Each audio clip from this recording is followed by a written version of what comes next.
People are joining now. So we are still waiting. Yeah. Now. Yeah. Okay. So good morning, good afternoon, and good evening also, because I could see that some of the participants are also joining from like US and all. So today is the second day of this training program, and I'm sure this day is also going to be very interesting like yesterday. Yesterday we saw a lot of like interesting inputs in the entire production process, particularly starting from the bamboo plantation management, bamboo shoot production. Then we spoke about the screamer engineered bamboo based production.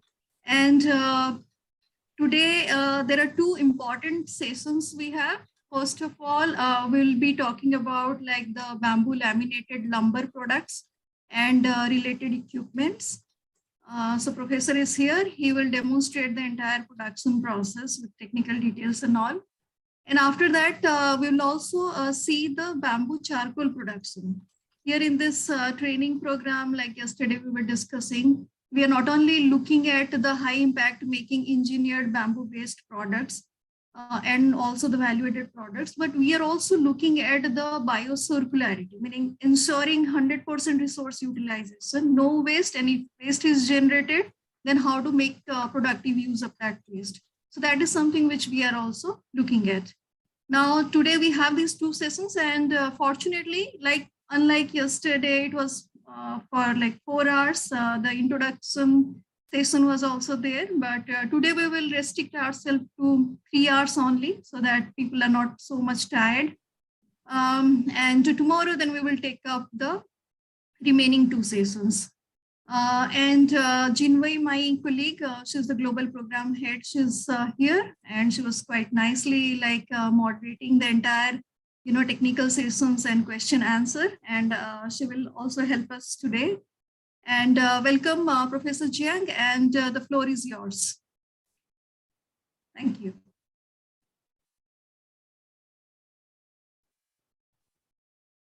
Please unmute yourself. 姜老师，您可以开始讲了。Hello, everybody. Good morning, good afternoon, and good evening. And it's our pleasure to have a chance to give this training program. And in this section, we are discussing about the bamboo laminated lumber productions. So I will invite my colleague to play the radio already record. 刘洋，你播放一下。金辉，帮我播放一下。今天是金辉，对。In the previous course, we have introduced the production and processing of bamboo laminated lumber. Today, this part is also the extension topic of bamboo laminated lumber. So the next topic we will discuss is the production technology and related equipment of bamboo laminated lumber. Well, next we will discuss bamboo laminated lumber products in 2 parts. In the first part, I will introduce the application of bamboo laminated lumber products. The second part is the production technology and related equipment of bamboo laminated lumber products.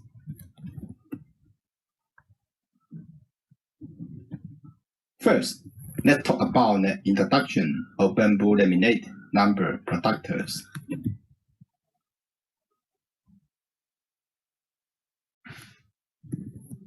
Today, bamboo laminated lumber is widely used in the furniture industry, bamboo handicrafts, building materials, transportation equipment, and sport facilities due to its superior performance. The products made of bamboo laminated lumber have the qualities of strong, durable, elegant texture, soft color, beautiful appearance, green environment protection, and so on. Let's look at presentive case. The first is an application of bamboo laminated lumber in furniture. Bamboo laminated lumber is widely used in the field of furniture manufacturing because of its good physical property and processing property. The furniture designed and manufacturing by bamboo laminated lumber is simple, light, and beautiful in shape, simply in processing technology, and easy to realize industry production. Compared with wooden furniture, bamboo has a strong physical and mechanical properties. Under the same bearing strain, the section size of bamboo laminated bamboo lumber furniture components can be made small so that the overall shape of furniture is light and can be fully reflect the rigidity of bamboo and the beauty of strength, especially in the production of antique furniture. This advantage is even more prominent. Secondly, we will talk about the application of bamboo laminated lumber in building and building decoration.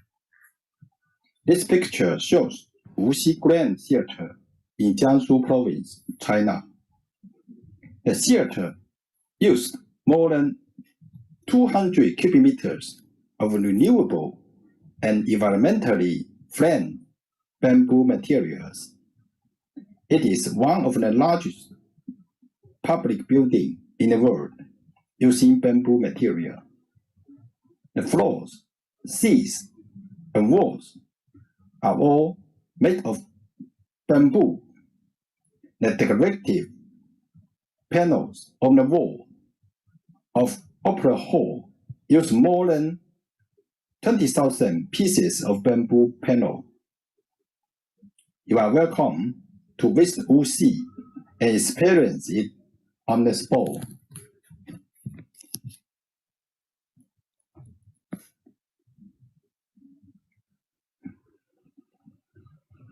At present, bamboo laminated lumber is used in many indoor applications as an excellent decoration materials, including hotels, homestays, official buildings, etc. Bamboo laminated lumber can be used as a partition or wall decoration. The whole bamboo-based panel can be used, or bamboo stick can be combined. Bamboo has a good stuff and strong elasticity and can be used to increase the aesthetics of interior element by means of stride spacing and bending weaving. Finally, in addition to bamboo furniture, bamboo floors, and bamboo coffee tables, furniture laminated lumber can also be made into kitchen utensils, daily necessities, etc. It has a wide range of uses.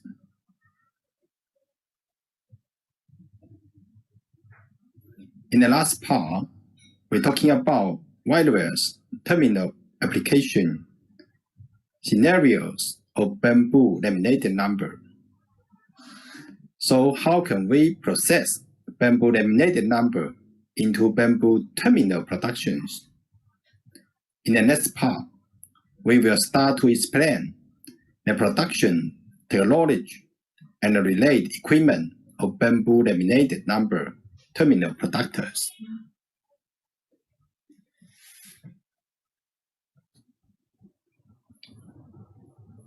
How is the terminal products of bamboo laminated lumber processed? It is a main technological process is cutting, sanding, fine cutting, milling, grooving, drilling, and trimming the square bamboo board to form the part of the products. And then the parts are assembled. After trimming, gritting, surface finishing, assemble of the finish of the products.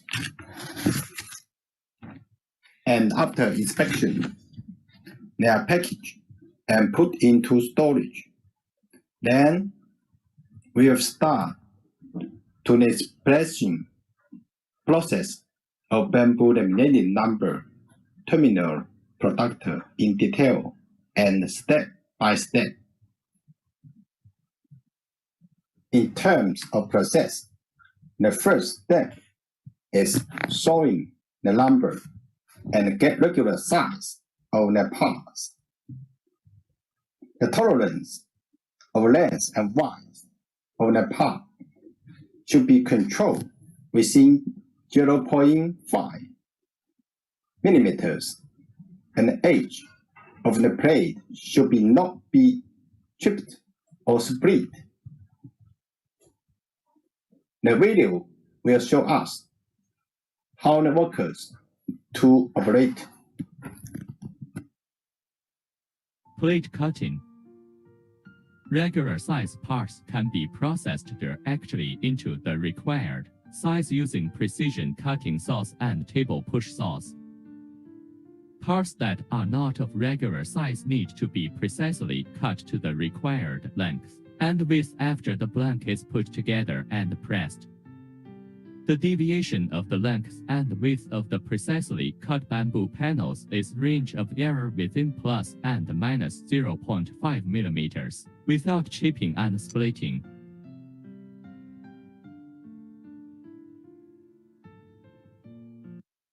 For the second step, it is necessary to carry out fixed thickness sanding according to the thickness requirements of the parts.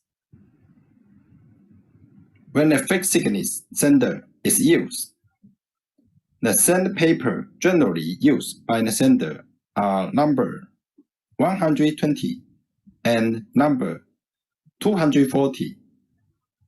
When sanding, please follow the principle of from coarse sand to fine sand. Grain in the direction of bamboo grain, and do not sand in a reverse direction. The amount of sanding cut each time should be controlled within 0.3 millimeters, and the surface of workpiece after sanding should be smooth and flat, without obvious sand mark, wave, painters, sand damage, crack, etc. Please take a look at the sanding radio.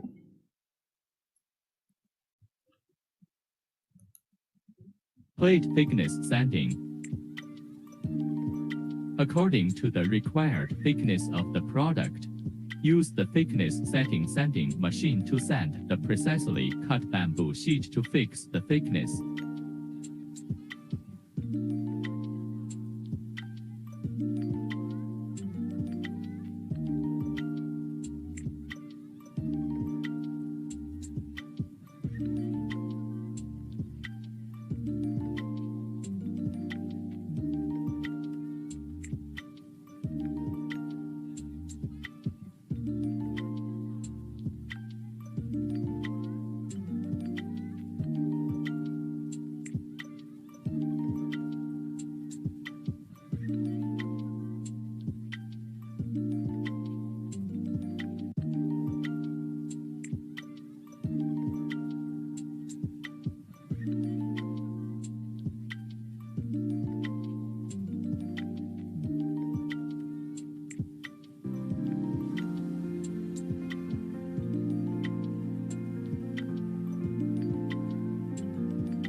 This is a worker performing a fixed thickness sanding operation. The left side of the picture is in the position of fitting. After sanding at fixed thickness, some components also need to use a fine cut saw for longitudinal fine cutting. During the finish process, there should be no scuff and black edge. The tolerance of length and width should be within 0.5 millimeters. The length more than 1 meter. The most tolerance also not more than 1 millimeters. We can see the video show how workers to operate. Precise truncation. Depending on the dimensions of the part, the plate is precisely cut off using a precision cut-off saw to facilitate subsequent machining.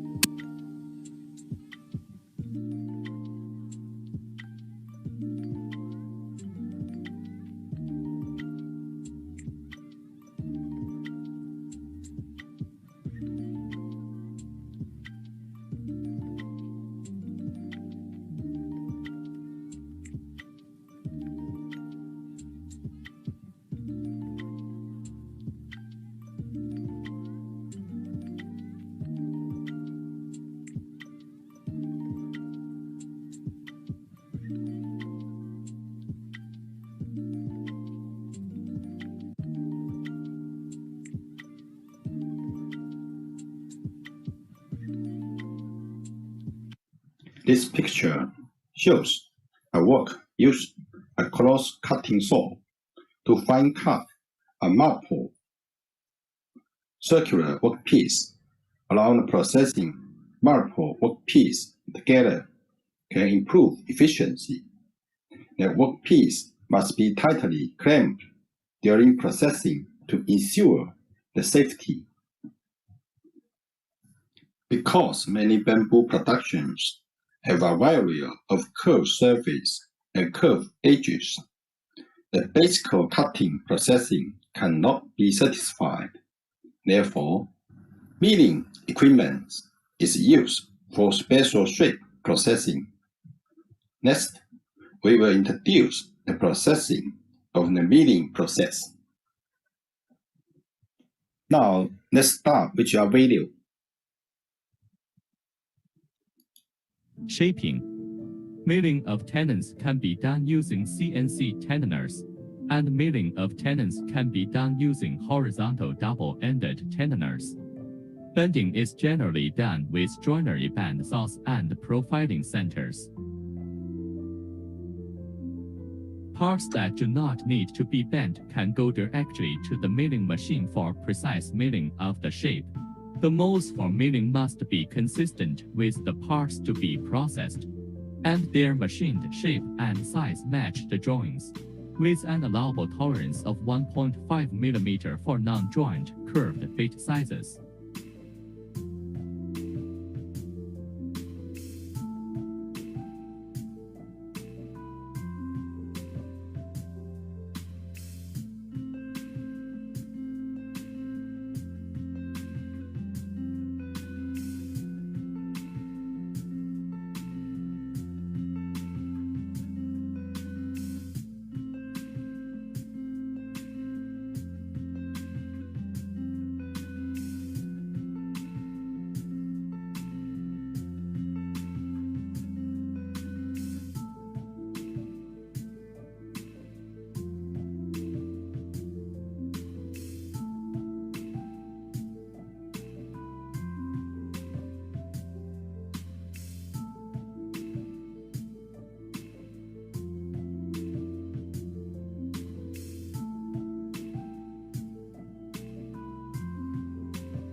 When the talent and mortise are processed, the talent is generally milled by the CNC talent machine.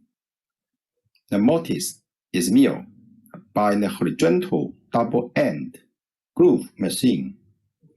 The length tolerance of talent is controlled within 0.5 millimeter, and the tolerance of mortise and groove is within 0.2 millimeter.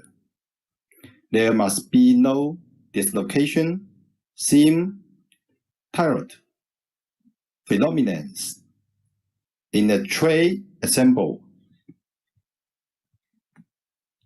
Bending parts generally use joinery band saw and special shape machine CNC center, and other components can be milled by the special milling machines which in a special mold. The molds for milling forms should be consistent with the production workpiece, and its shape and size after processing should be consistent with the design drawing.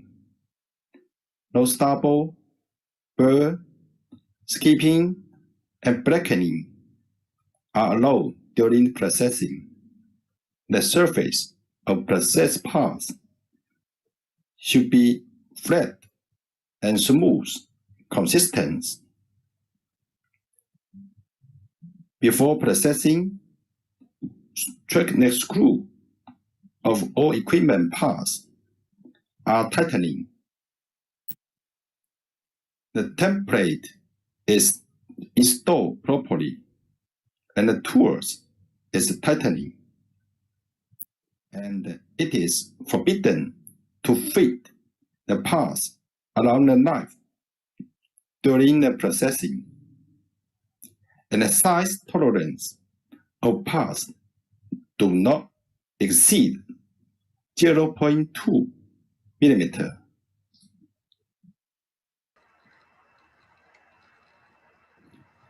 This picture shows that the workers use end milling machine combined with the modeling cutter to mill the edges of the workpiece into a desired shape.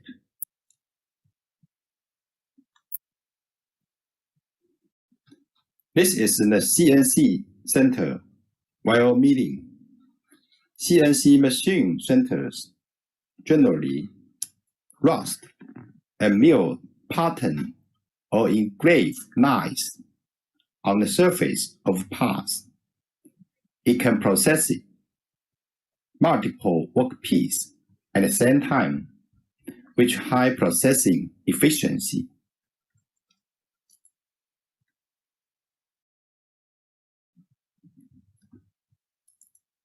This is the workpiece after milling, and they are generally processed by handing gums and CNC machine center.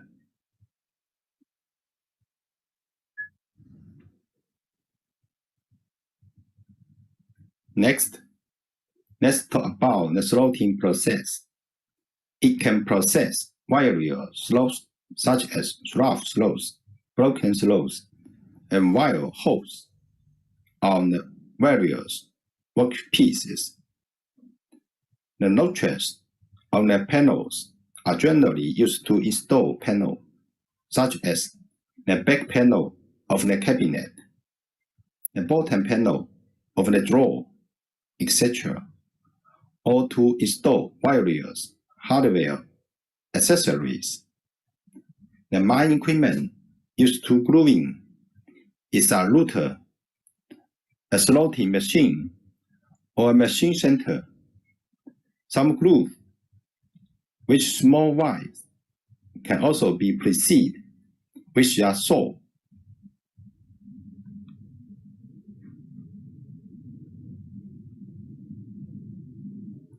Let's take a look at the processing value of slotting first. slotting. According to the requirements of width, depth, and position of the required slotting position of bamboo furniture products. Use slotting machine to slot the board.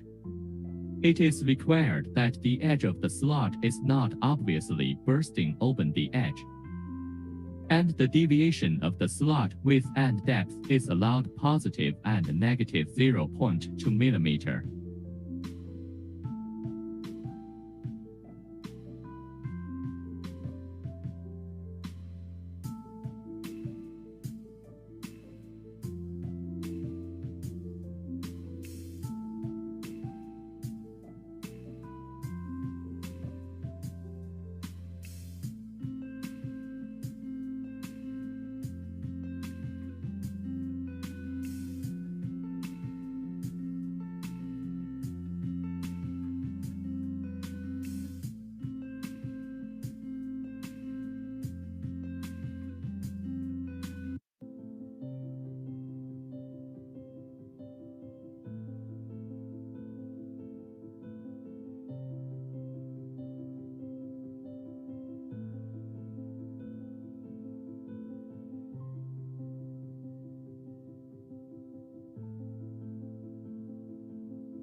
After processing, the edges of slope should have no observed end burst, and tolerance of the slope wide and slope deep should be controlled within 0.2 millimeter.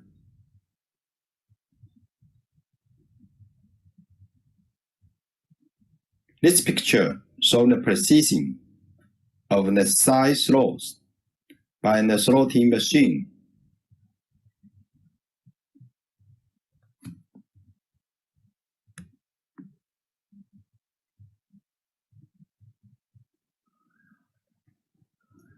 Radial connector holes and long rod talent holes need to be processed on the components of bamboo products. There are four main types of holes. The first is a connector hose. It used to install and connect all kinds of connectors. The second is a round rod talent hose. Used to install round rod talent hose. Round talent position pass. The third is a hinge hole. It used for the installation of various door hinges. The fourth is guide hole, used for the positioning of various screws and easy to screw in self-tightening screws.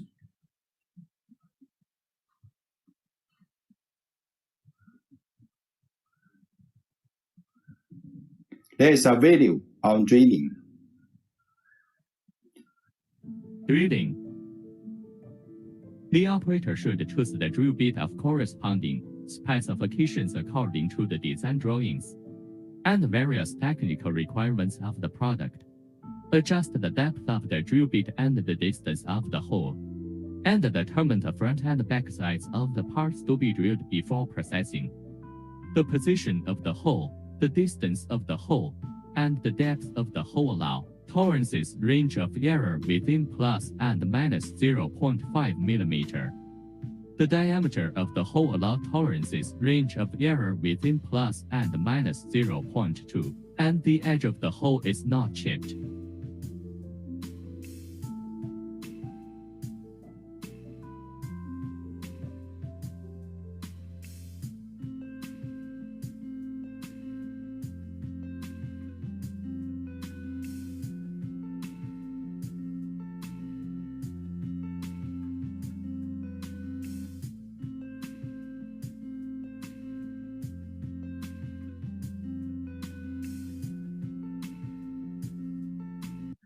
Training should be strictly in accordance with the technical equipments of the drawings.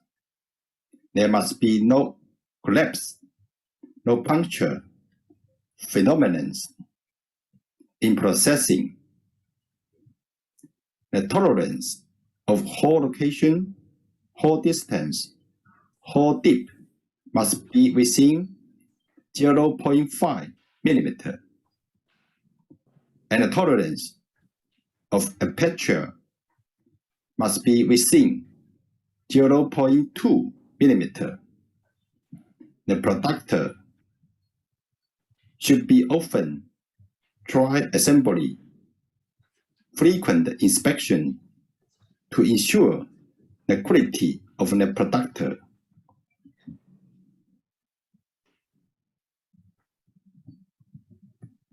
This picture shows side hose machine or through-road drilling processing original holes.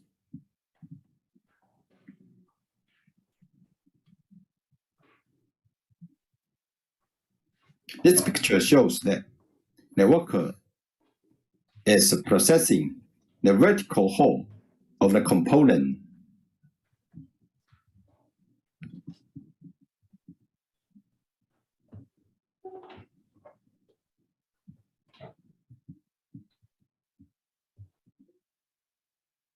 This picture shows that parts may have defect after processing and need to trim.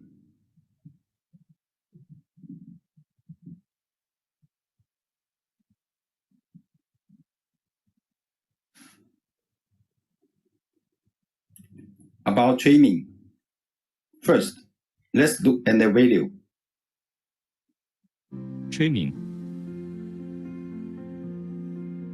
Check that each panel meets the quality requirements, and that there are no unqualified phenomena such as burst edges, scratches, bumps, uneven edges, inconsistent size of process lines, etc., and that nail holes, chip stubble, bumps, and scratches are trimmed.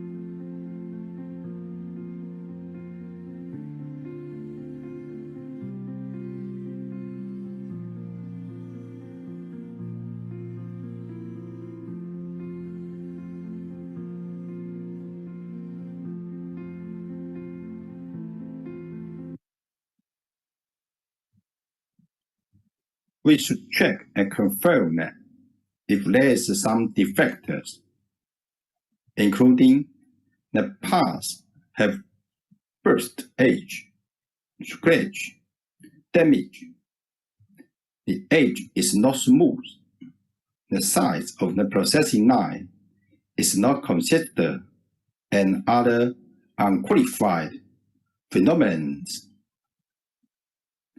If it is necessary, the puppy must use to trim on the nail holes, assembly gaps, stubble, scratch, and other positions. The putty color should be close to the bamboo color. There is a seam defect in the part, which is not allowed in the quality standard, so it must be trimmed. We will show how it will be trimmed step by step.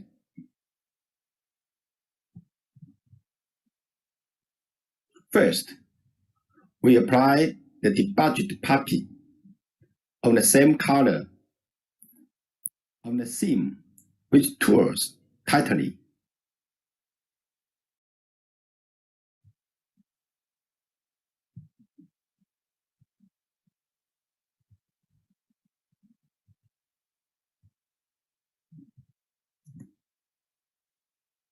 The surface and edge on the patch should be uniform and the thickness should be consistent.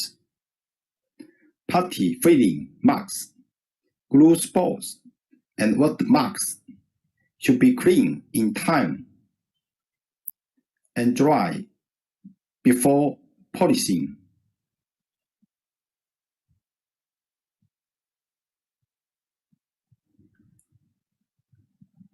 Parts assembly. This process is also known as assembling. That is, assemble the components that do not need to take apart again. Before the assembly, components should be well prepared. All the parts to be assembled according to the requirements of the drawings. First, we must confirm that the parts have no collapse, bury, blackening. Also, let's take a look at the assemble video. Parts assembly. According to the assembly diagram of the product, each part will be processed to try to assemble into their own structure of relatively independent parts. Check whether the mortise and tenon combination is tight, there is no crooked or warped corners, etc. If found not in line with, the components should be adjusted or replaced in a timely manner. Nail reinforcement.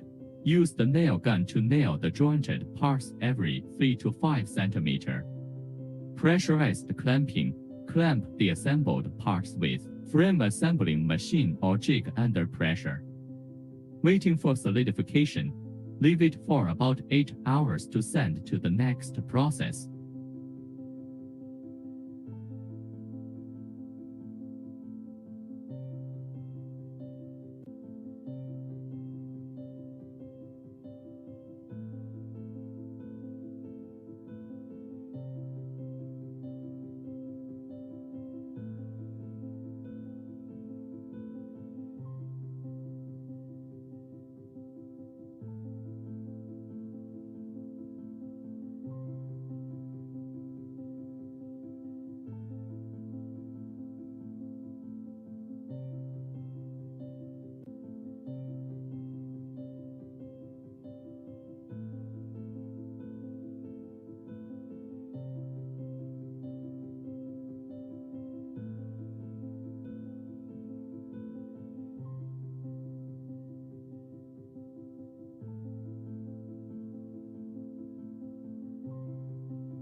Apply glue evenly to the parts assemble connections.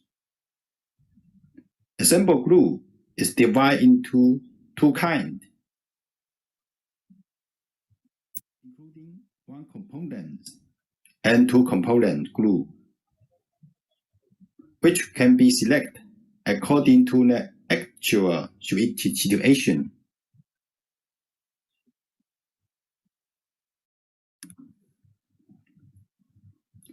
the semi-finished products of assembling should be no near head exceed and nearing leakage. The combination must be tightening, and all the overflow glue must be wiped immediately. The size tolerance of the assembled parts must within 1 millimeter. And after assembling, an age time is needed for about 8 hours before the products are sending to the next process.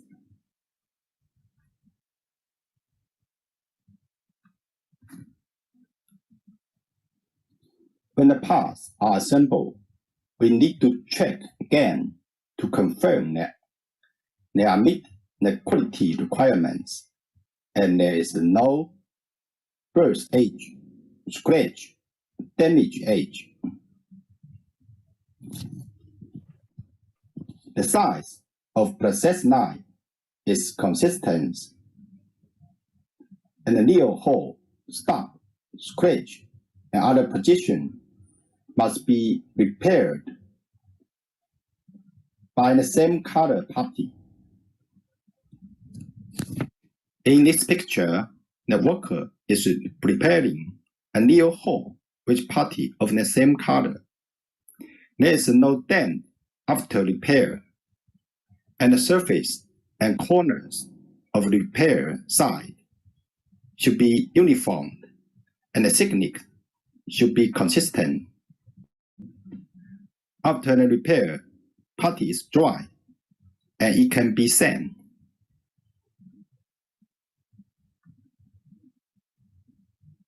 After the parts are assembled and before painting, sanding treatment is required, and the parts must be sand flat to ensure the painting effects.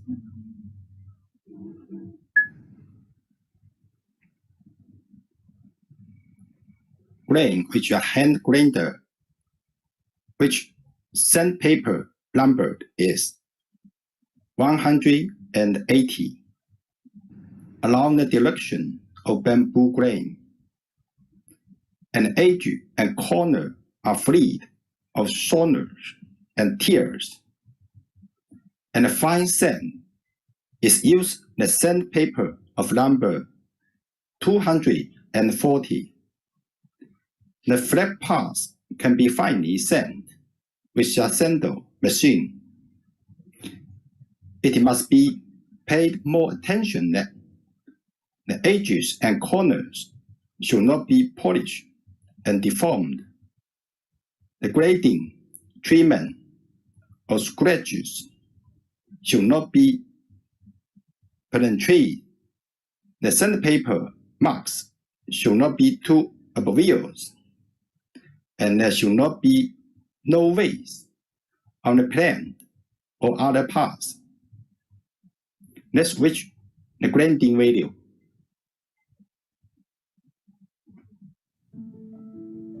Grinding.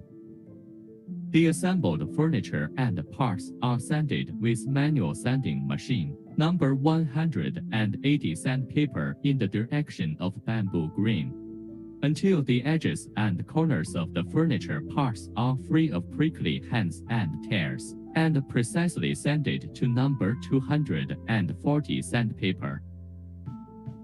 And the flat parts can be precisely sanded with the sanding machine.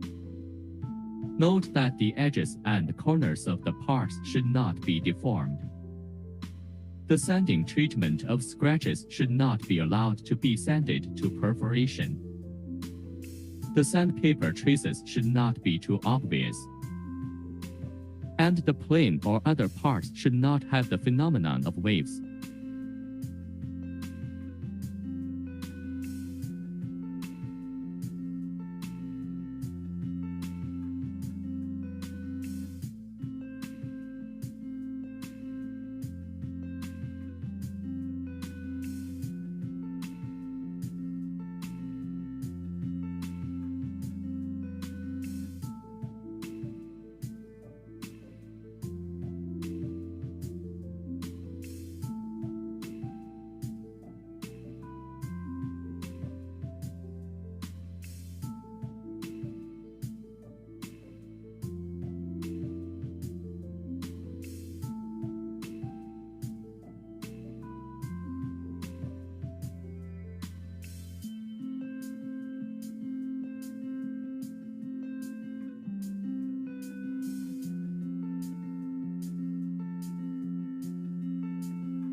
This picture shows that the workers use a sander to fully sand the parts, while using different machine and sandpaper depend on the sanding accuracy.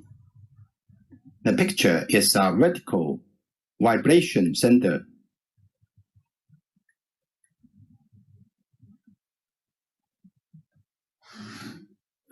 This picture shows that the workers are sanding parts, which are disc grinder, which powered by pressed air. This is a work sanding, which are horizontal vibration sander. This picture shows how the curve pass to sanding. This machine, named curve pass sanding machine, it is mainly sanding the special shape products.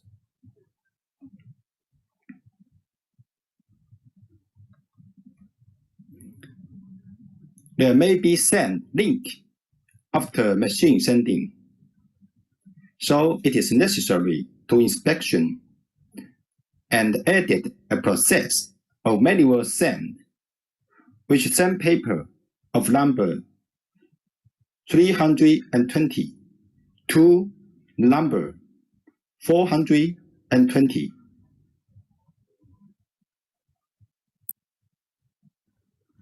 Surface coating is actually a construction process in which a product is coated with paint, and after the paint is drying, a coat film with protection property is formed.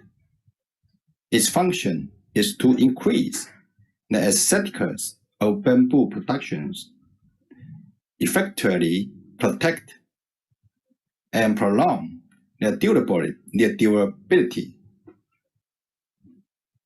The surface coating process is usually 2 bottom paint and 1 top coat.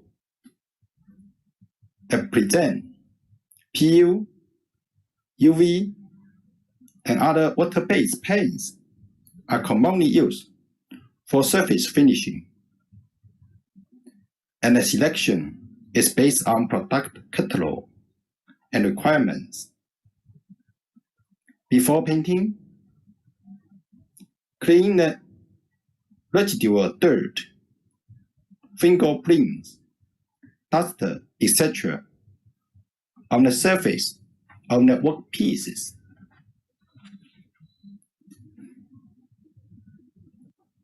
Let's take a look at the surface coating video. Surface coating. Usually the 2 bottoms and 1 surface of the furniture will be surface coated. Currently commonly used PU, UV water-based coat for surface coating. According to the product category and requirements to choose. According to the specifications of the sprayed parts to adjust the width of the gun and the flow of coating. Requiring uniform coat spraying, consistent color. 4. Flat, smooth coat film, no leakage of spray, hanging and other sides. After the primer, we need to use 320 sandpaper to sand the coat smoothly. No wavy feeling, no deformation, no obvious sand marks, and other quality problems. After spraying, the coated parts need to be placed in the drying area to dry for a certain period of time.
Paint should be sprayed evenly.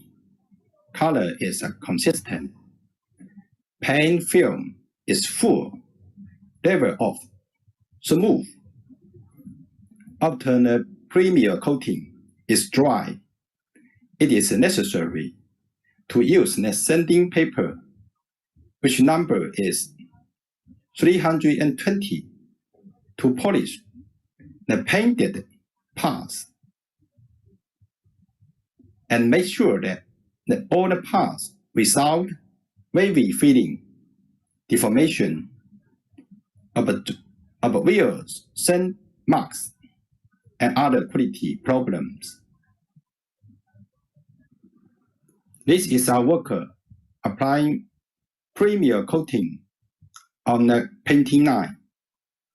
When spraying, the width of the gun and the flow of the pen should be adjusted according to the type of spray pass.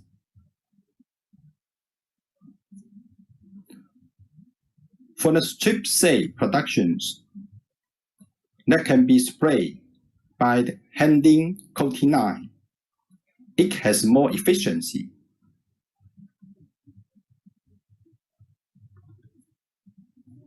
Dry for 4 to 8 hours after spraying. The coating film is even and full without flower pen, accumulation pen, sticky pen, crack, whiten, stain, and gum mask, etc. This picture shows the top coat painting. Before this coating, product should be checked. Ensure that the surface is smooth and clean.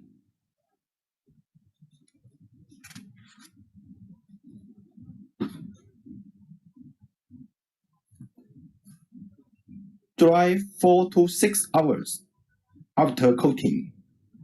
The coating surface is dry. The surface of paint is smooth and it has no defect such as surface folding, particle, and burring. The paint film is uniform and full. The lumber grain is clean. The surface is no unevenness, no dust particle, no paint leakage, no fingerprint, no accumulation paint, no water stain, no oil flowers, no whiten, etc. The paint adhesion should be strong, and there should be no undeterred phenomenon.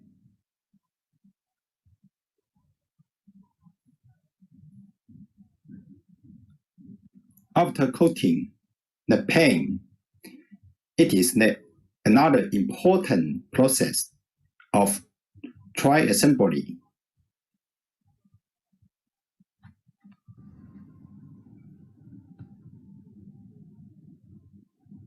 Let's look at the assembly video. Product assembly. Assemble the parts of the furniture to confirm the integrity of the product and its compliance with quality requirements.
After the trial assembly, we must check and ensure that there is no any error or quality problems about the productions and its all parts.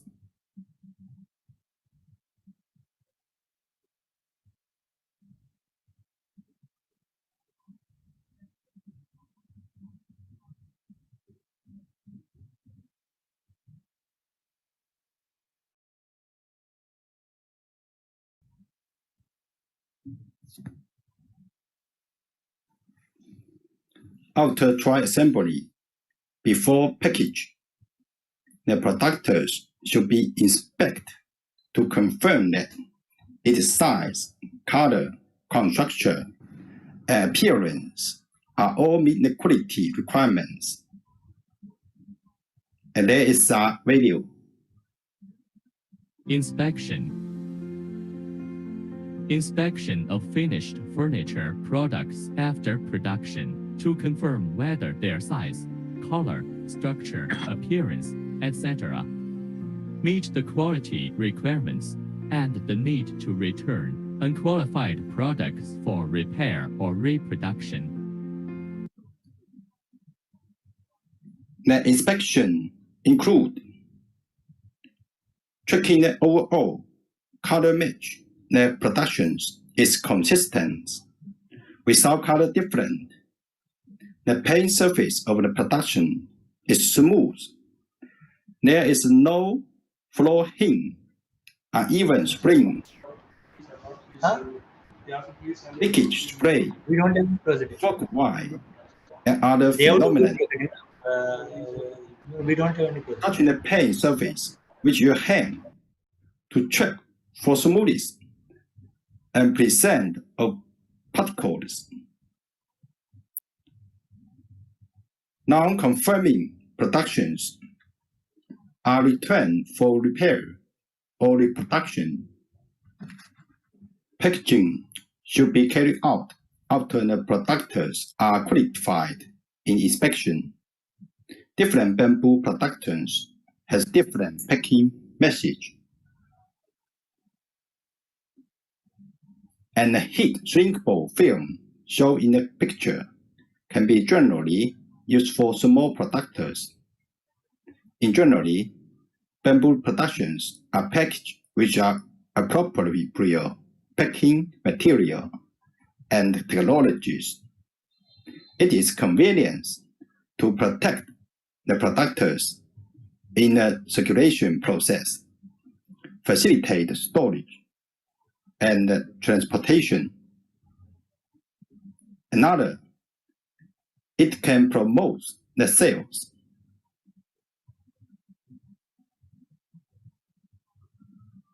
Now, please share the video of packaging. Packing.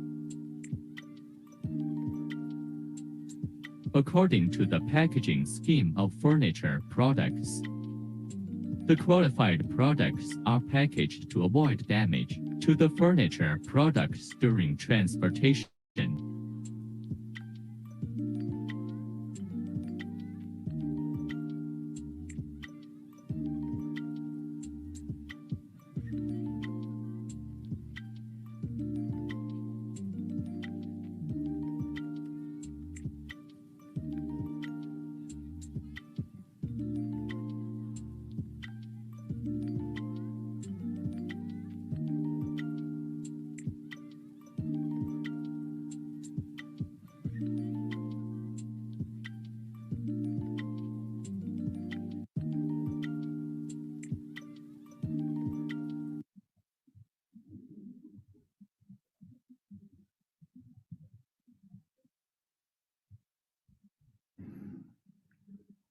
Before packaging, the productions need to be clean and free of glue, residue, dust, stain, etc.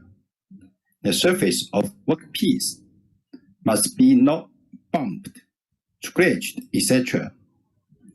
The painted part should be protected with PEP paper to avoid scratch the finish pane and protect the corners, edges, and bumps. The hardware, accessories, and parts are complete. There are no shortage, links, and mistakes. The packaging should be firm, sturdy, and beautiful. And the packing method should meet the protection requirements. After packing is complete, the products in the box should not be shaken or not fixed firmly.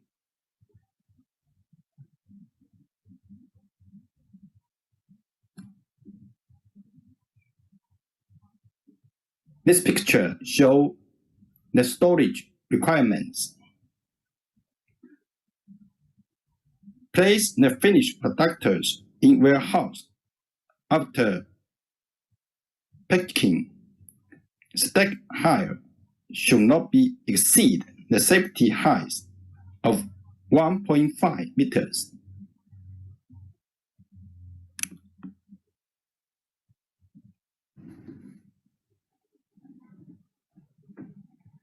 After the introduction in the part above, let's summarize the production technology of bamboo laminated lumber products. The first step is processing of ball. Then, the thickness sanding, fine cutting, milling, grooving, and drilling. Next process is trimming and component assembly. Then, grinding and surface coating. After that is finished product assembly, inspection, and finally, packaging and storage. These are the entire process of bamboo laminate production processings.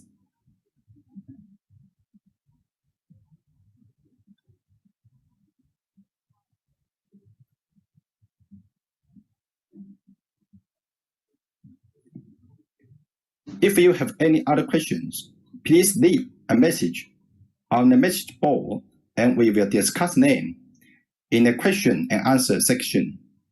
Thank you.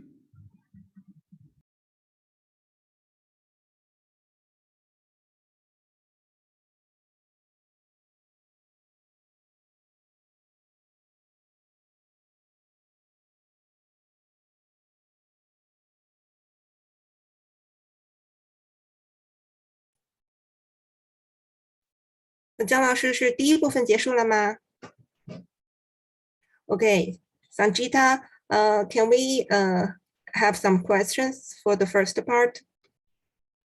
Oh, I just see somebody raise their hand.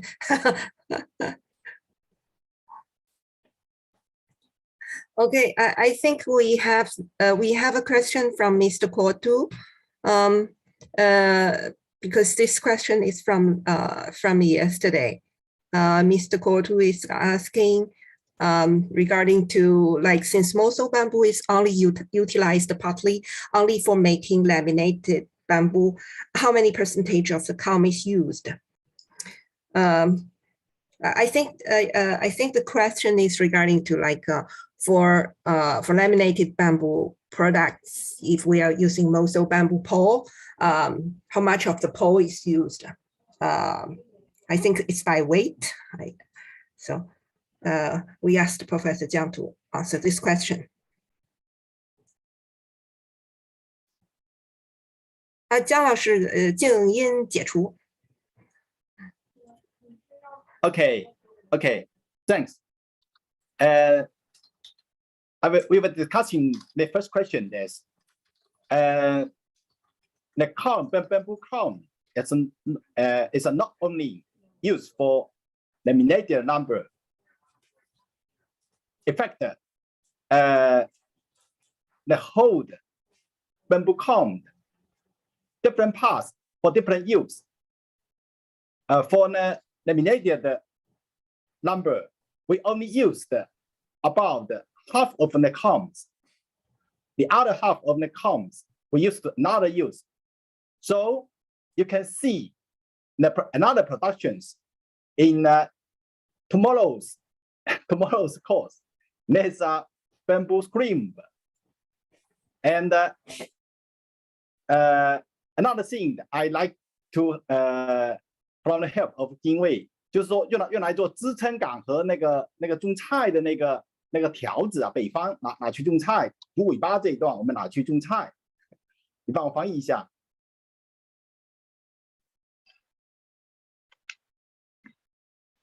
Thank you so much, Professor. We learned a lot from your presentation and also yesterday and also today. Thank you so much for the answer also. Have a nice day. Thank you, call two. And another information is if we use the half of the comb to do the laminated lumber, in this use, also only 50% of the combs was used. Yeah, Okay. thank you. Because I want to ask this question on behalf of all the Cambodia bamboo countries, because Cambodia bamboos are like you said yesterday, on the top part of the bamboo is a little bit not straight, a bit bent. So that's why we have to remove. We cannot use it for the laminated bamboo. So that's why we will use the middle part of the bamboo only for the laminated bamboo. So that's why I also want to ask you that question. For the Moso bamboo, now you said 50% of the comb is using for the right? Yes. Yeah, that is very clear answer. Thank you so much. Okay, thank you. Thank you, sir. Bye bye. Thank you. Okay, thank you, Kotu. And we have Madeline Solis, who is asking, what are the other binding materials that can be used in gluing the laminated bamboo? 就是有什么其他类型的胶可以用来做这个集成材的胶吗？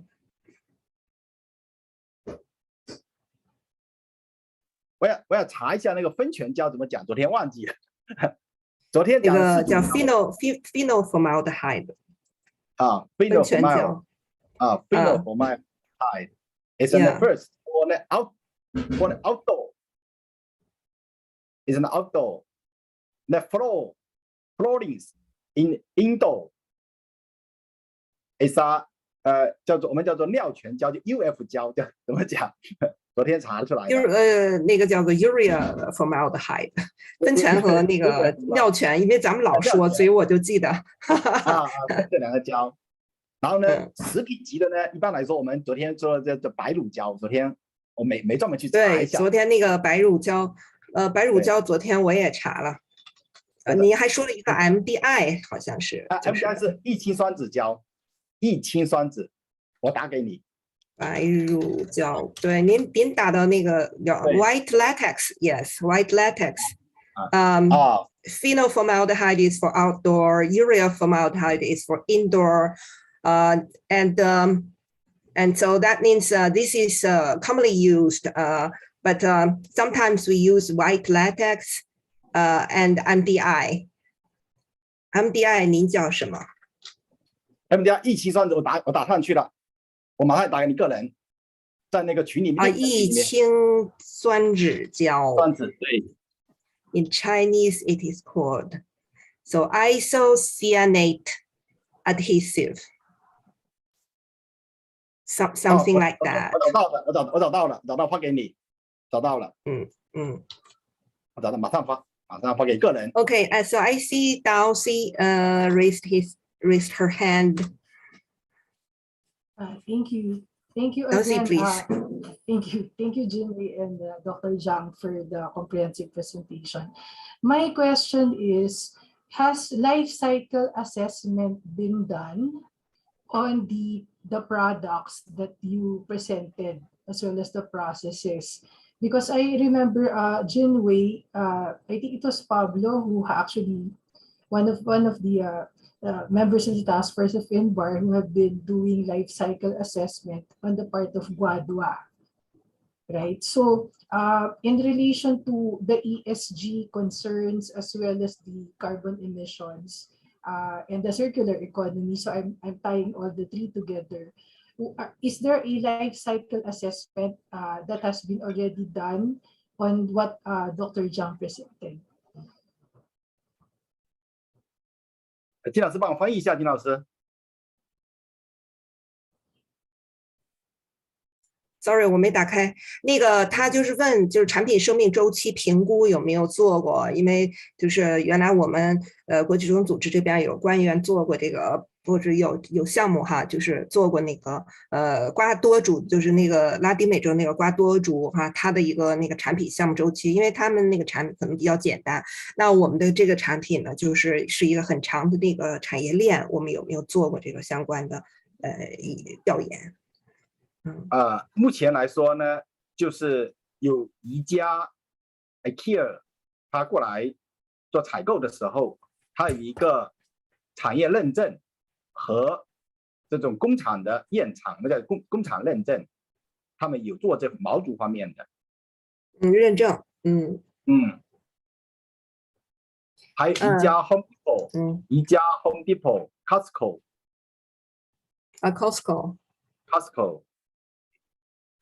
Yeah, Professor is saying that IKEA and Costco has been working with the institute together, and they used to do the industry certification and factory certification, the manufacturer's certification. So that means they inspected the processes. Although this is not a complete life cycle assessment, but basically they have assessed the bamboo raw materials production part and the processing part of the factory. But I think probably the market part is missing. However, they have done certification according to their own company's requirements. Yes, thank you. I actually mentioned that because I participated in the standards development in working group 2 of ISO TC 296, which is the working group concerned with bamboo flooring. So as I stated yesterday in the chat box, the standard, the ISO standard for the indoor use of bamboo flooring has already been published last year. We have already also in the stages of developing the standard for outdoor flooring, and we hope to finish it hopefully this year or maybe early next year. So that is the relevance. Standardization is important because we talk about life cycle assessment, but now there is another term which is EPD, which is actually a voluntary certification or declaration from the manufacturer on what climate smart technologies are included, as well as transportation and logistics. So this is the emerging, another, it's already being promoted in the US. Maybe not yet here so much in Asia, but in the recent engineered bamboo for sustainable construction conference that we had online where INBAR participated together with the University of British Columbia, SAFU, Sejong Agriculture and Forestry University, and the World Bamboo Organization, EPD was already mentioned. So that's why I'm trying to synergize letter E, letter P, and letter D. EPD. So it's EPD. It's in North America. I think it's already being, so it goes hand in hand with the life cycle assessment. So I remember Pablo mentioned or presented before the life cycle assessment for Guadua. So I hope that since Professor Jiang, the Institute is already working with manufacturers, then maybe we can continue and then we will link this together for future training, Jinwei. Yes, yes, I think that's very good suggestions. Yes, thank you. Yes, so in cooperation with ISO 296, technical group 296, so we could conduct many trainings together. I was talking with Professor Jiang regarding to train the trainers in different countries, and so we need to first establish something like a task group or like an expert training experts group together to conduct such training. So I think in the coming year, I'm going to probably in the INBAR's 25th anniversary event, we are going to propose, probably we need to establish a group, a task group of training the trainers. And so that means we need to get the training experts from different fields together to provide specific trainings, like standardization of the products is very important here. And we could see that in every step of the processing, Professor Jiang is trying to explain that how we meet the standards of the final product. And it's every product has a target market, and we identify our products according to the target markets. So it is everything is oriented, and all the processing steps and the technologies are targeting. And so this is so important, and we train our workers. Yesterday we say, and our production manager. We train the production manager, and we train the engineer, bamboo machine engineer, and we train the workers who operate on the machines all accordingly. So this is very important. By providing these kind of trainings, we could eventually solve the problem of the technical gaps between the market, between our industries. So in that case, we could meet each other's industries, and then we could promote regional cooperation in trade and green development, green transition. So therefore, I think it's very important. Thank you, Darcy, for the good information. 姜老师就说他说呢，就是他是那个就是 ISO 296的嘛，就是那个我们那个296的，就是那个国际标准组织有一个专门针对竹藤的那个标准技术组嘛，所以呢，他提出来就是说呢，现在就是说他们去年已经推出了关于这个竹地板的那个国际标准，就 ISO 的标准。那么，他说这个室外和就是室外的已经推了，然后呢，就室内的可能今年很快也会推出来。然后呢，就是说他说呢，现在呢，就是北美地区里，就是他们已经推出来一些，就是对就整个加工过程，整个这个生产过程，有一个就是针对这个气候变化的那么一个评估，就是包括咱们的运输都要这个对气候变化要负责的，就是对气候变化负责的这么一种生产方式。然后呢，他刚才问这个就是这个产品生命周期的这个，也是因为就是说很快他们标准组织就要考虑这个问题。另外呢，他说就是在北美地区现在已经有一个叫做 EBD 的一个评估的这么一个程序，然后回头我们看一看，我现在不大清楚这个是啥。然后那个他说呢，就是现在就仅仅在北美地区实施，然后没见亚洲的实施。他觉得就是说，我们应该就是后期应该对就是全球的这个竹子生产商哈，就是包括就竹板材生产商要开始进行陆续的这种就是标准化的和这个认证这方面的培训。标准化生产，因为您的这个介绍是非常的就是标准化的一种介绍嘛。然后呢，就是大家也感觉这个问题是非常重要的，但是呢，我们仅仅介绍是不够的，就是他们希望就是将来能够有这样子的培训，所以我说我们将来会成立一个就是培训组嘛，就是专家组，然后专门是搞就是这一类的培训，就具有针对性的。OK，yeah。OK，金老师还有一个，我们他群里问他对女工多是好事还是不好的，你不知道，不好回答，不好回答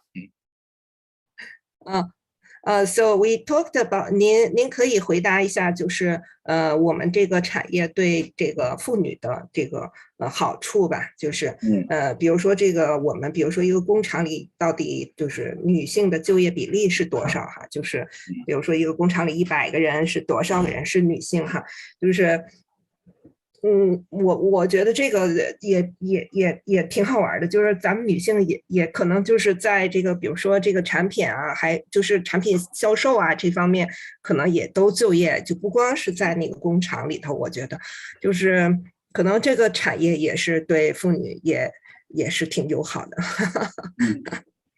没错。我想说3个啊，第一个呢，这个产业对妇女非常友好，大家看到的这些情况呢，其实只有1/3的妇女大家看到的，还有2/3的妇女大家是看不到的。比如说，我们做笋和笋干，他们都在自己的家门口做。第二个呢，很多人的淘宝电商做亚马逊，他们都在做这种竹笋和竹制品这一块的这种销售啊、包装啊、服务啊、运输啊这一块市场这一块的。那么第3个呢，就是我们很多妇女，她其实是解决了她的一个就业问题和增加她的收入问题。因为呢，这竹子特别对妇女特别友好在哪里呢？她的体力劳动啊，很多体力劳动比较轻，特别是适合于那些带孩子的妈妈，因为呢，他们不能做全职的工作，他们可以做那种兼职的工作，或者说季节性的工作。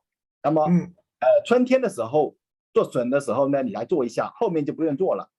而且呢，他也不用全年的这种脱产啊，去影响家庭、影响小孩啊。当然了，我们这边的劳动保护这块要加强了。好的。So, Professor, about women's employment in this industry, Professor would like to give some comments. Of course, we see that this industry is women-friendly.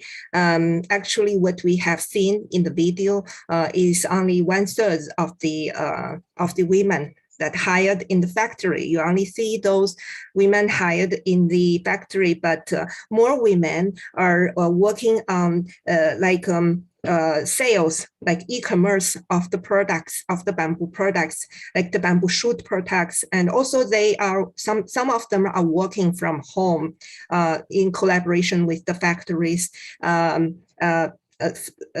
For example, the dried bamboo shoot processing, some of them can work from home and then send the semi-products to the factory for finishing. And so Professor is saying that most of the 2/3 of the women are working in the e-commerce and the packaging and the services and transportation of the industry. And so that means only 1/3 of the women are working in the factory, and also those women working in this industry is women friendly because some women needs to take care of their children and the old people at home, and our industry can be a temporary job, so it is also seasonal, like the bamboo shoot industry is a seasonal industry, and the pre-processing and the in the factory, they can also be temporary job.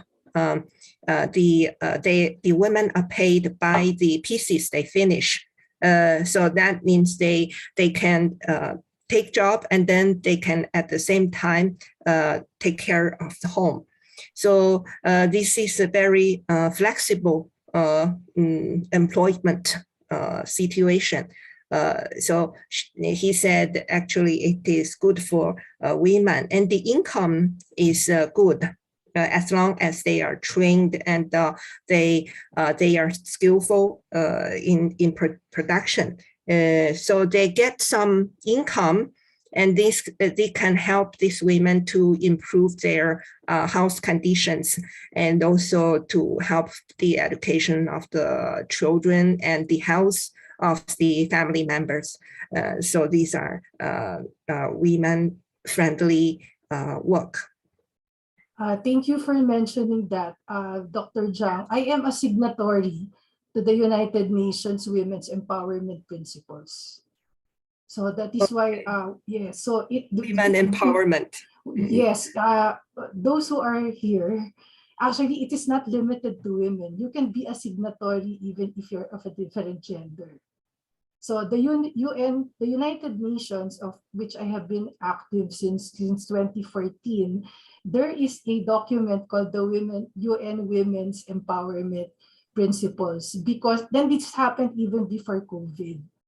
So among the priorities of the United Nations, number one, during the COVID and post-COVID recovery would be, of course, fighting and addressing the climate crisis. Second is empowerment of the youth and women and the most vulnerable sectors, and targeting gender equality, and of course, creating livelihoods, job generation, and healthcare. So bamboo plays in all those, plays a vital role, plus construction, infrastructure, using ICT or information communications technology for climate resilience. So we're using now AI, like the drones. Okay, we're using AI together with the Internet of Things. So there are farmers, for example, here in the Philippines, our team on the ICT group, there's already a driverless tractor. It's an agribot. We call it an agribot, which helps the farmers, especially the senior citizens who can no longer operate a tractor, something like that. So that's why my suggestion would be, since Dr. Zhang was the one who mentioned it, I know that INBAR has already some database as far as Indian women, right? Indian women, but can we further expand it to other regions? When you say, so which means ISO, okay, so I can now speak for so I'm one of the conveners. ISO as a gender action policy. So which means for every enterprise, for example, or for every office or institution, you actually segregate by gender and also by age. So we would know the demographics of those who are in a specific industry in order to better assess their needs and what type of capacity building training we can provide. So for example, just in ISO, for our technical committee, even in the Bureau of Philippine Standards, there is gender segregated data. So we know how many are female, how many are LGBTQ, how many are male in specific institutions. And Professor Zhang mentioned that what we actually see in the video is just 1/3 of the women working in the industry. So maybe we can further have studies on that, and I see expand it. Okay, thank you. Women are in the more powerful positions in the industry, and they are like in the probably in the financing part, in the calculators, like they are calculating the cost and the profits, and they're controlling the the financing, and also I think they are controlling the market. They are doing the selling, the sales, and see the last year in Angie's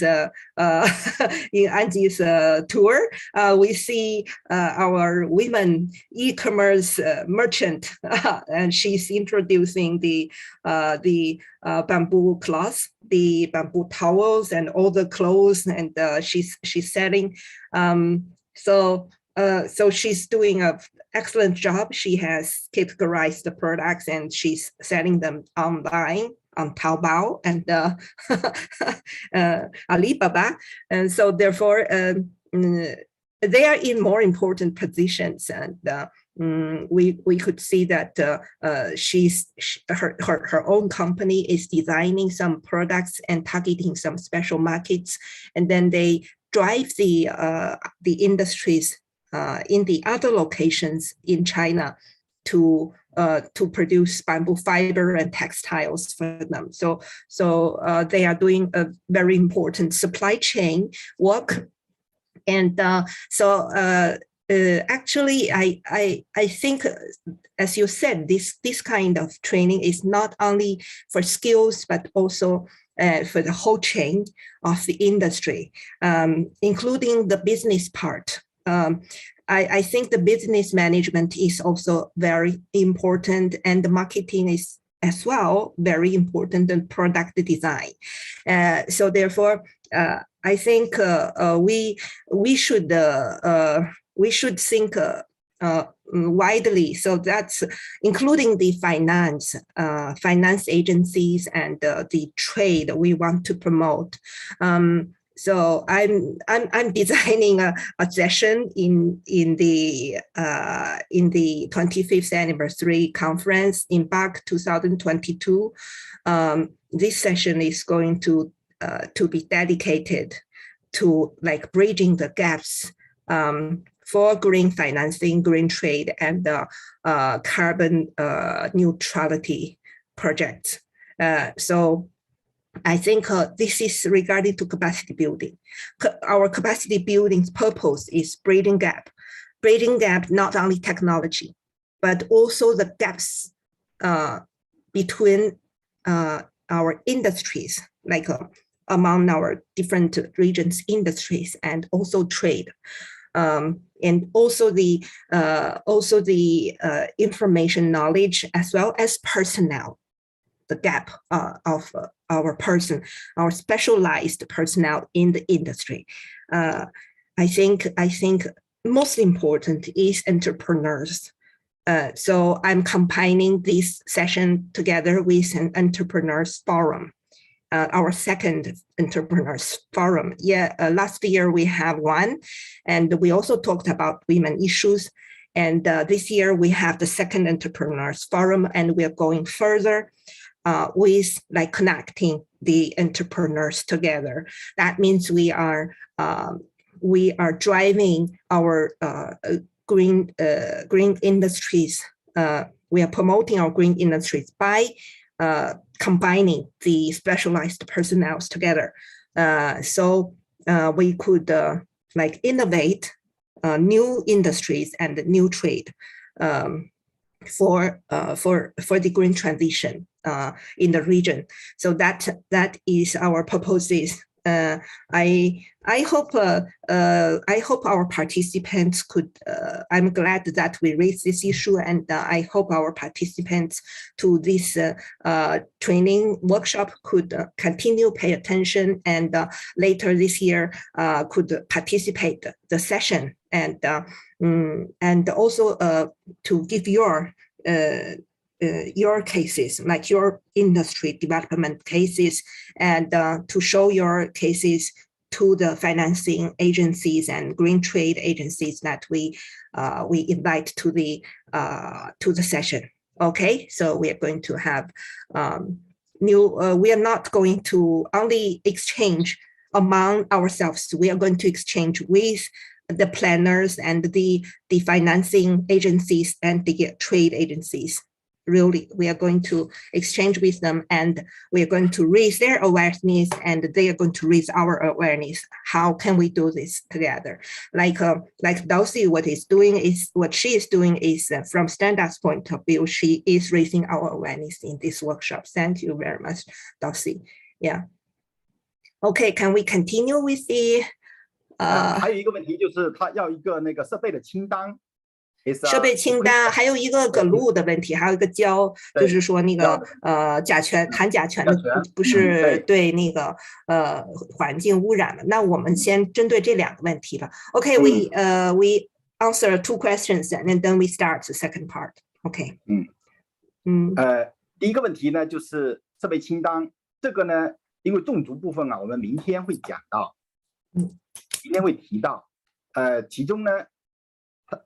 最重要的设备，其实我们是一个四面报，四面报的英语叫做 four-side planner，four-side planner 就四个面，上下左右都可以报切到，叫做这个四面报。那么，四面报第二个呢，就是它这边需要一些设备清单那么我们可能知道它的投资是多少，它的工程师的水平是怎么样子的，我们也可能不知道。当然了，如果我们不知道的情况下，我们怎么办呢？我们套餐的形式回答他。比如说，我们假想你投资高，我们一个解决方案给你这边；那么你投资低，我们给你一个方案。我们是假想。然后呢，我想问他一下，他所在的国家和地区在哪里？然后呢，他的族种主要是什么族种？因为今天我们讲的虽然是毛族。但是呢，我们是想抛砖引玉的，不是说非毛族的问题，非毛族的国家我们就不讨论了，不交流了，不是这个意思，只是说以毛族作为一个种类来引开一些产业的升级的问题。大概我的建议是这样子的。你问他有没有什么需求Okay, I think one of our participants asked for the list of machines in the industry. Actually, we have many different machines, and some of them, like in the final parts of the industry, is very similar to the wood industry machine. But the former parts, before it become a panel, quite different from wood industry. I have to tell all the participants, you have to pay attention that the bamboo industry now is still not very fully developed as the wood industry. So that means wood industry can have many standardized machines, and that you can you can purchase all over the world, but that's not the case of bamboo. Besides, we have different bamboo species, and as yesterday we have discussed that we need to adjust the machines according to the local bamboo resources, like what species you have. Another issue is depending on the investment level. So that means how much investment is available for this factory. So that means what is the plan for your factory, depending also on the final products you want to produce. So we know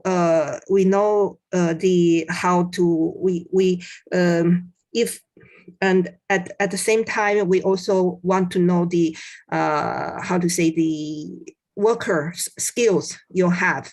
If you have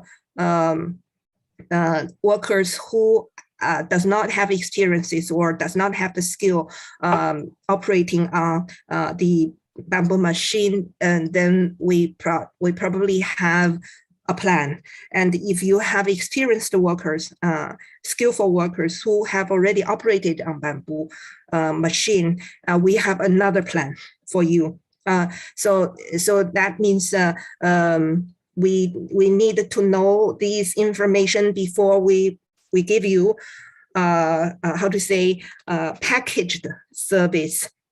So we need if you don't have this information, it's very hard for us to give you what type of machine, because we have different types of machine. Like Professor says, we have 40 years of development in the past, and we have like in the beginning primary time, we have those low efficiency but low cost machine.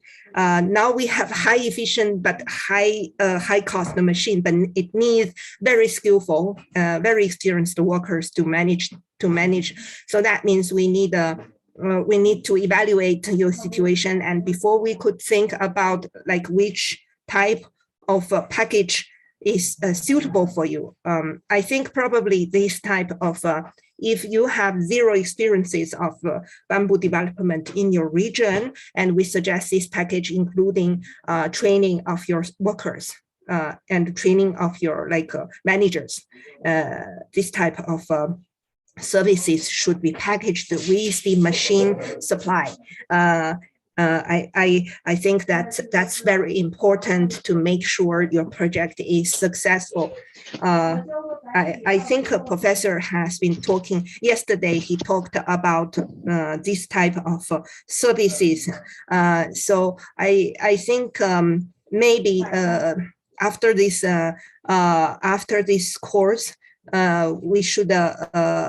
I'm giving you tomorrow. I'm giving you a questionnaire, probably regarding to the needs from our regions, what kind of needs you technical needs or machine needs or training needs from your region. So we probably have this kind of survey among our participants, so we have an idea in the future what we in future training what we do, and we can continue communicate with each other. To if you are interested in the discussion, I think we can have a group, maybe Facebook group or LinkedIn group. We continue to discuss the bridging gaps issue. OK， 还有那个胶的问题。Regarding to the glue, I think our participants is asking, I think the formaldehyde resin, Mahdi is asking, the formaldehyde resin have negative effects on the environment. So what to do? What expect for future? Yeah， 就是他说那就是如果甲醛对环境有这个影响的话，我们未来它可能就是说是不是未来会换掉，或者是有新的研究关于这个胶。我先说3个背景啊。第一个背景呢，就是这个现在的采购商啊，宜家呀、沃尔玛呀、Home Depot 啊，他们都有很严格的这种有害物质的有害物质的这种含量的标准啊，你超过标准不可能被采购的。包括美国都有加州的这 COM2 标准，就是它的空气质量委员会啊，就是 COM2 标准，那么都很严格。那么中国也很严格的啊。第二个呢，就是大家对于这种甲醛的挥发，目前来说是20年前的、10年前的这种印象，现在呢都有零挥发甲醛，就是说我们在原料中间啊，它可能用了甲醛，但是呢，它发生了聚合反应以后啊，它就不是甲醛了，已经变成了一个第三方的一种其他的物体的发生化学变化了。它没有甲醛，没有挥发在空气中间的甲醛，或者说特别少。我们也做过一个实验，我们做实验什么实验呢？就是杨树，就是用我们那个国外进口的杨树，那么它来做这种板材，没有加任何的甲醛的原料，它甲醛也是含有0.1克、0.1毫克一升。0.1毫克一升这样的含量，所以说呢，目前来说，科学技术已经解决了这个问题，也达到了这个相关的这种实验和这种市场准入的这个标准。当然呢，现在还有更多的胶、更环保的胶，只是说成本原因。那么我们有不是没有，只是成本还有效率的原因。比方说，一种胶我们叫做 PU 胶 ，PU 就是那个叫做聚氨酯水性聚氨酯胶，那么它是没有毒的。一辆汽车里面40%的零部件都是这种我们叫做PU， 就聚氨酯。那么这种胶也能用，但是呢，它对这种功能的要求管理要求很高。比如说，它要用酒精来洗，每天下班要用酒精来洗机器。那这样的话呢，对我们的这个管理很麻烦啊。所以说用什么胶呢？它不是说它是一个指标的问题，它是多方面的考虑。还有呢，很多胶它不耐长途运输，不耐储存啊，对这种误差很敏感，在工厂里面都不可能说很方便的使用。所以说它是一个平衡。当然，首先我们不管怎么说，我们首先要保证它是安全的、达标的啊，安全达标是我们最关键的2个词。Okay, Professor, regarding to the glue and the security of the glue, Professor has the following comments. He says, of course, we have now we have like some high-end markets like IKEA and Walmart and North America and European. They all have very specific and very severe control of the glue issues of the products they import. So our factories our factories production processes, the glue we use, all meet their market requirements. The free formaldehyde impression came from 20 years ago or maybe 15 years ago. Those products, but now with the progress of our technology, we could change the formaldehyde's chemical feature in the product, and so they are not free formaldehyde. They will not go into the air. They will stay. They become stable and they are changed. They are no longer formaldehyde itself. So he said there is a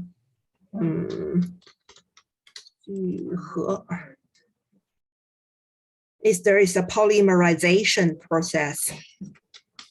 There is by this process, the formaldehyde was changed. The chemical feature was changed. So it's fixed. It's not going into the air. Of course, we also have a very environment-friendly glue that we could choose, which we called waterborne 水性聚氨酯的 PU waterborne polyurethane. So it's a PUD. This kind of glue is used as now the most environment-friendly glue. But it is, however, considering the cost, this is very high cost, and it is not friendly for to our manufacturing processes. Sometimes our factories need to consider the balancing between the market needs and our cost effectiveness.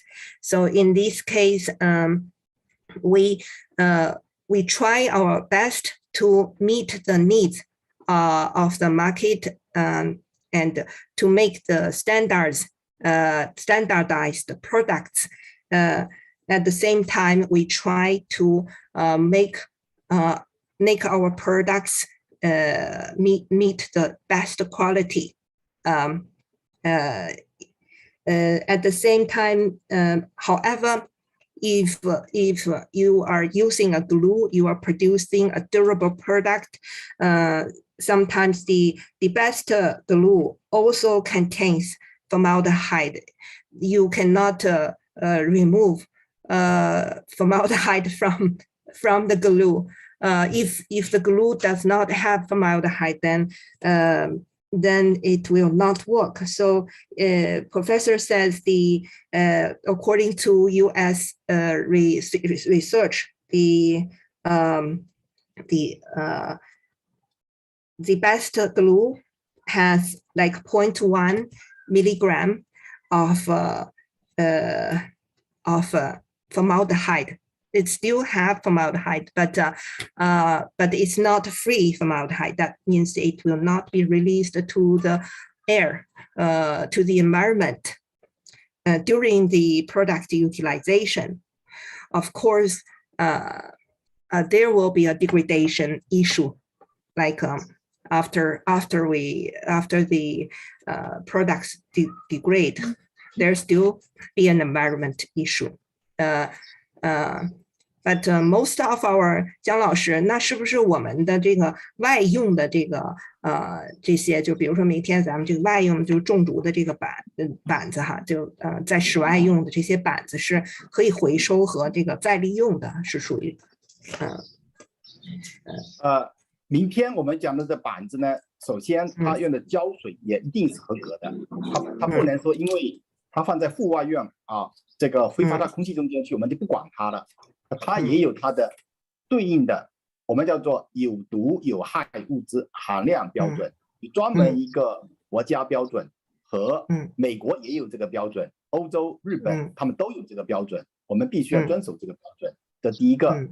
第二个呢，我们明天讲的这个种植，我们在户外呢，它有3种情况，它这个生命周期啊，它的功能周期上市以后，它有3种情况。那第一种情况呢，一般情况下，它就是自然的被细菌分解掉了啊，变成了这种粉末啊，到土壤里面去了啊，这是第一种情况。那第二种情况呢，我们很多人把它拆除下来，再进行加工啊，作为一种工业品的这种填料。那么比如说有一些这种国家，那么它用的这种我们叫做叫做多种材料的复合地板，就是包括把我们这些拿下来做填料，它填进去了。当然这种材料肯定不可能很高端，因为它用的是回收的材料。那第3个呢，实际上我们这边还有很多的这种地方，它作为这种压缩打碎压缩变成一种我们叫做燃料棒，就叫做生物质颗粒啊，就烧锅炉用的那种，我们叫做生物质颗粒啊，这种来烧啊。那么主要的就是有这么3种，当然还有其他的啊，比如说这种户外的这种材料呢，一般来说我们可以用15年以上。那么很多人在那个我们这个乡村地区，他们用来做那些没有助能的一些搭建，比方说搭个什么这个柴火的间啊，那个养一些这种鸡鸭鹅的这种鸡舍啊，这些地方对材料要求不高啊，这些地方。那么这就是我们行业的这种现实的真实的情况是这样子的。那就这样。我就跟他说，就是说我们回收，我们有这个再利用吧，回收再利用就好了。对。对。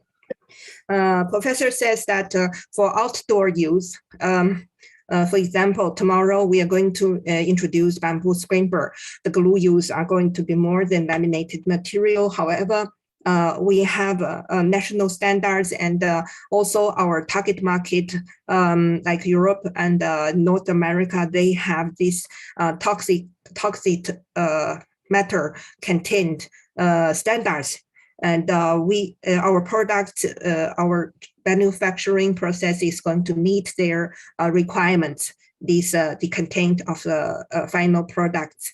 And for like outdoor situation, he explained that we have 3 situations.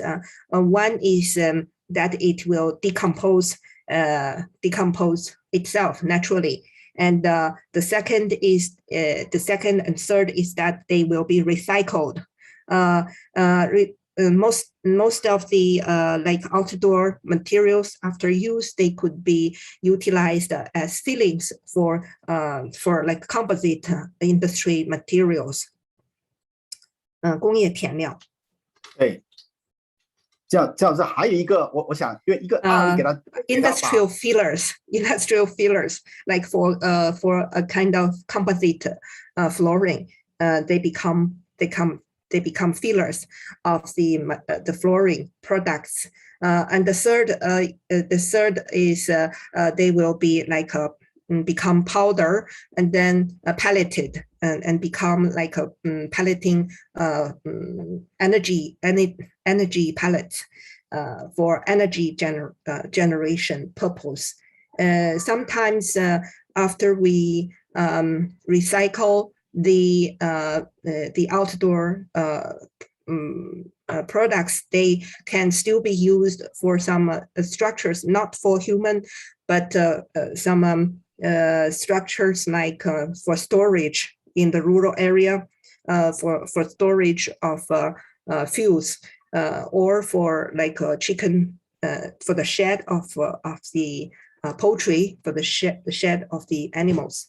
So these type of materials are sometimes recycled. So this is how we try to use them and try to reduce the effect to the environment. 这样说，我还有一个，我想举个例子，他们很快对这个安全就没有什么担心，就是说我们每年都出口很多的马厩板，就是养马的地方的房子叫马厩，马厩板呢送到那个欧洲去，因为呢那匹马都很贵的，但是马厩呢为什么用竹子呢？因为马的牙齿经常去磨那个它的这个房间的那个墙壁，如果用石头或者说用其他材料会把马的牙齿给磨坏的。但是呢，它又磨下一些那个粉末磨下来，如果有毒的话呢，马也是有毒的。但是呢，他们这些人为了保证这个材料，万一被马磨下来又吃进去了是有毒的，这是不行的。所以说呢，他们一定保证我们的这种重竹板和朴竹板对马是没有伤害的对人也是没有伤害的。就是说，它已经到了食品级的这种标准了用这个例子可能是通俗易懂，我们不要讲的那么官方的一些指标对，有画面感。Okay, Professor will give you an example of the product. So he said every year we export a lot of we call the stable board to Europe. Because they have many places, many stables where they raise the horses, where they keep the horses. And so they prefer to use bamboo boards, bamboo laminated boards or bamboo screenber boards for the stable. And this kind of boards, because their consideration is that sometimes the horse likes to bite the boards and the fence. Okay, and so sometimes when they bite it, it will be broken and become powder and then fall to ground. So in order to protect the horse, so they think that the powder of the bamboo board is safe for the horse. If they eat them in, it is safe for them. So this is an example for you to understand that the product of bamboo laminated board and screenber board is actually safe for the horse, because the European people, they use bamboo boards for stable. So probably he said that this kind of example is more understandable for our participants, rather than giving you some figures. 刚才我们说的马是比赛用马，是那奥运会的比赛用马，不是一般的那种很便宜的那种马是很贵的马是赛马。Yeah. So he said the horse they are racing are for the racing, for the Olympic horse racing. Those horses. So these horses are very expensive horses, are not common horses. Okay, I think we could continue to the second part, and then we we have discussions together again. Hello, everyone. I'm Jiang Jingyan, Dean of Yuan'an Institute of Bamboo Industry, which located in Yuan'an City, China. This class focuses on production technology of bamboo charcoal and related equipment. If you have any question during the lecture, you can leave the message on the message board. After lecture, we will discuss your questions.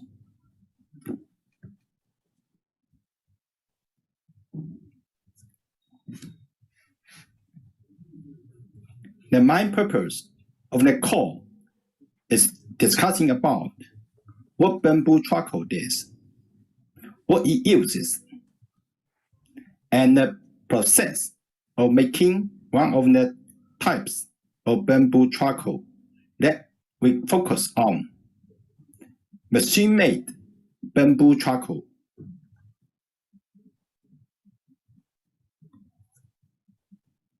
First of all, let's introduce the bamboo charcoal. In modern life, bamboo charcoal has a wide range of use, especially in the field of home life, beauty care, and green food. Even in agriculture and garden industry.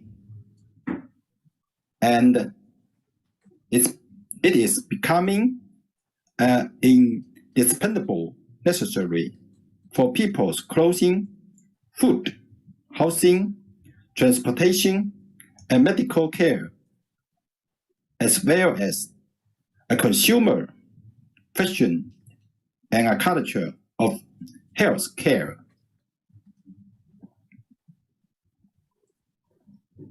What is bamboo charcoal? The first feeling should be a kind of material that can ignite, which are black color. There is a definition of bamboo charcoal, which are high quality. It is made from moso bamboo that is more than 3 years old and is fired at a temperature near 1000 degrees Celsius. Bamboo charcoal has a loose and porous structure, but its texture is hard. Today, we mainly introduce the bamboo charcoal produced by moso bamboo because we use a large number of moso bamboo to produce the laminated number and their terminal productions. Just we talking about in yesterday, during the processings, we have large number of residue. So this residue is the raw materials of bamboo charcoal.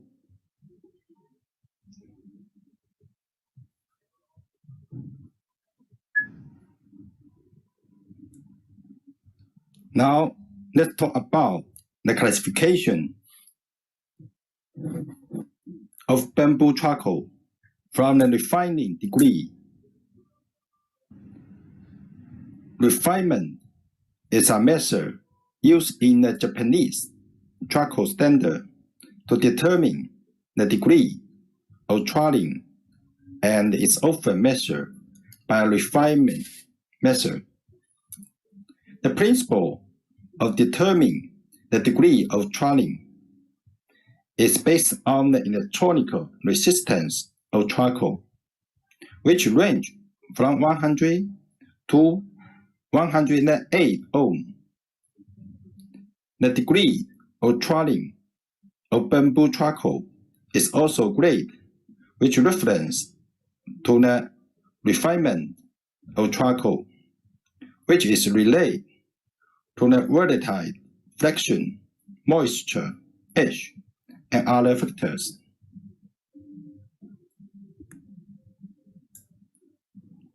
The table that appears on the screen now shows the relationship between trilling temperature and the refinement degree.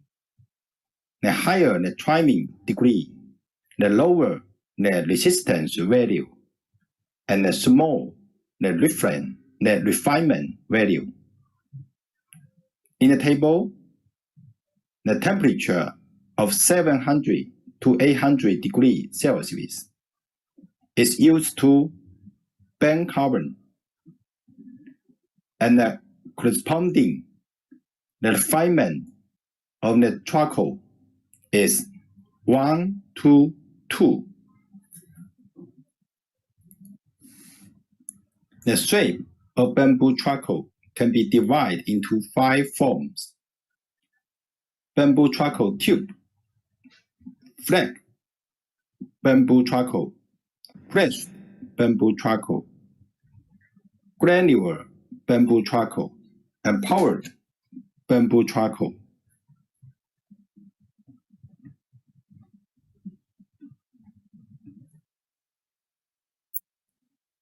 This table summarizes the different specifications and characteristics of these 5 kinds of charcoal. Let's have a look. For example, the size of bamboo charcoal tube is generally 2 to 6 centimeters in diameter and 5 to 15 centimeters in length. Bamboo charcoal briquette, commonly known as charcoal sticks, barbecue charcoal. It is used the bamboo preceding residue, which is crushed, dry, textured, and trolleyed. It is a natural and environmentally friendly product that can be used for barbecue heating and water purification instead of traditional charcoal, and is of particular importance for the protection of the ecological environment.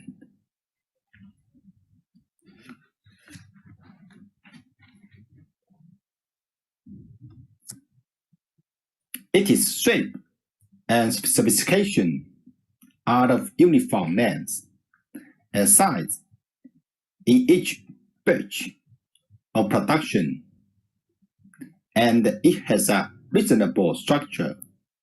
The size of the middle hole or solid, which is helpful for use. It does not contain chemical substance, and it is no toxic, odorless, and non-polluting. There is no spark or smoke when burning. It is easy to burn. Ash is also not easy to fry everywhere and very easy to clean.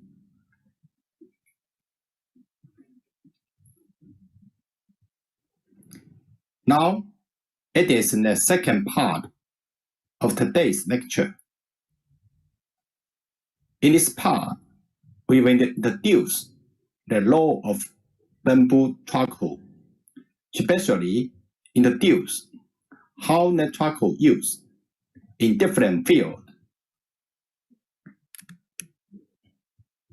Bamboo charcoal as a fuels. Bamboo charcoal is used as fuel for barbecues, picnics, and even for heating. It has large surface area and more than 2 times of firepower of ordinary wood truck. For water purification,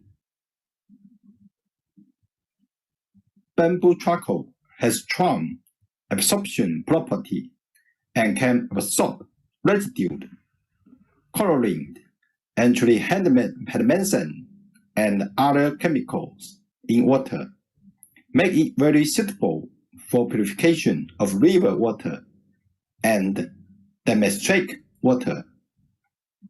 Not only in water and in air, since bamboo charcoal itself has countless pores. Such charcoal pores can efficiently absorb a part of fluorine substance in air and play an absorption, odor, decomposition, or deodorization role for harmful chemicals. For indoor humidity regulation, bamboo charcoal is fine and porous, with a large specific surface area, which can absorb moisture if the surroundings environment is humid, and release moisture if the surrounding environment is dry. For absorption of odor, bamboo charcoal has a strong capacity. It can purify the air, eliminate odor, moisture absorption, and anti-mold, antibacterial, and insect repellents. The tiny pores of bamboo charcoal can absorb acetylene gas or other bad smells produced by refrigerator food, keep the freshness of physical object in a refrigerator. You can also put bamboo charcoal in a rice bowl to prevent insects. Put it in the cabinet to dehumidify, anti-mold, and deodorize. You can also put bamboo charcoal in the rice again to absorb some residue in the white rice, and the rice will be cooked more sweet and delicious. Bamboo charcoal also is a good soil amendment material because of its high voidness, which makes it ideal as a carrier of soil microorganisms and organic natures, and can enhance the soil vitality. Bamboo charcoal has weak electronic conductivity, which plays the role of anti-static, ensuring the electronic magnetic radiation. In this part, we were discussing about the process of making bamboo charcoal and related equipment.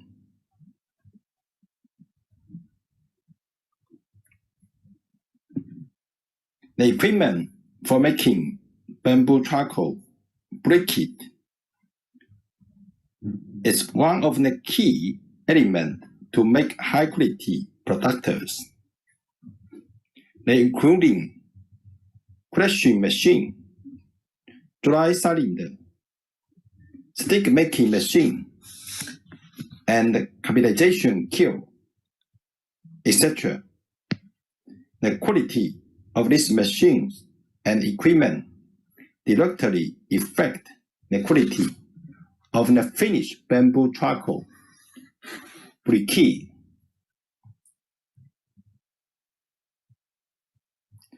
The bamboo powder used to make bamboo charcoal briquette is the coarse powder, fine powder, and bamboo fragrant coal powder, which left over from the production of bamboo flooring and bamboo panels.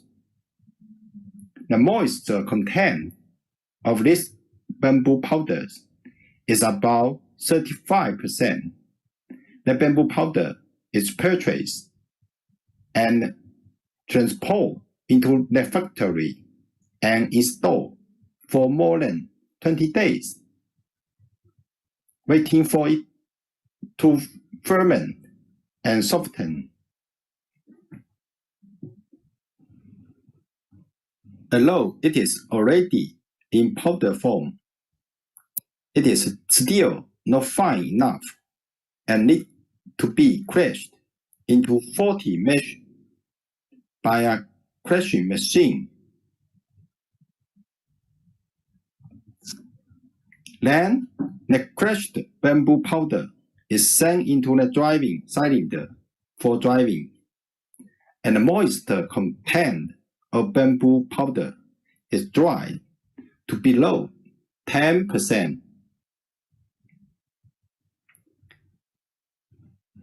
The next step is to make bamboo powder stick, which are general size of 50 times 50 times 5 centimeters and a hollow diameter of 1.5 centimeters, which is more suitable for firing and easy to use and burn. A bamboo powder stick is 1.3 kilograms and only 0.45 kilograms after firing.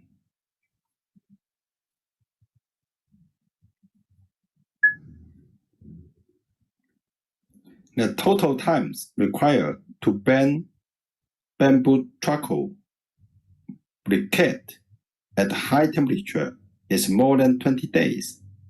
Also, the higher the firing temperature, the harder and more resistant of bamboo charcoal briquette will be, depend on the customer's need. The speed of heating up has to be kept steadily, not too fast and not too slow. Too fast will not be able to reach the average temperature in the kiln, and the charcoal burned out will be uneven. Too slow will consume the burning materials and cause waste.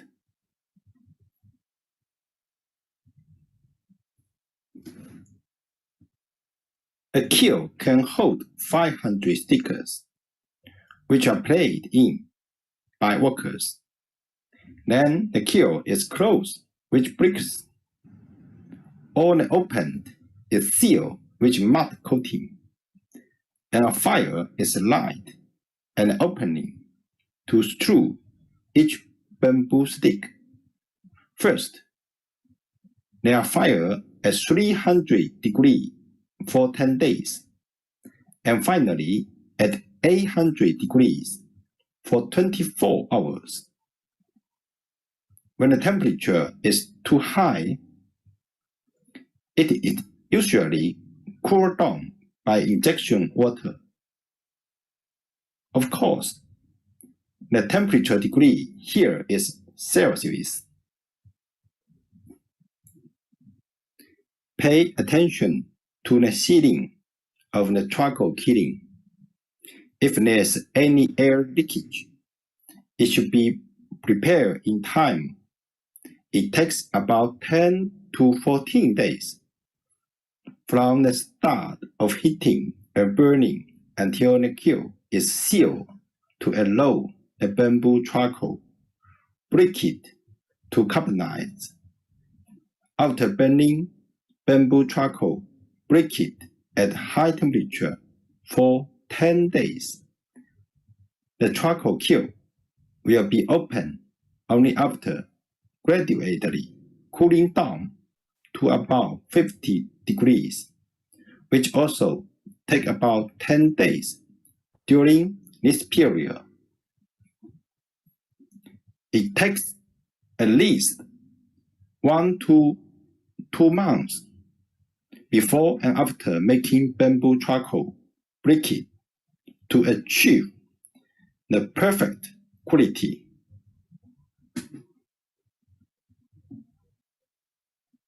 In the charring stage, bamboo pyrolysis will produce a large amount of decomposition products.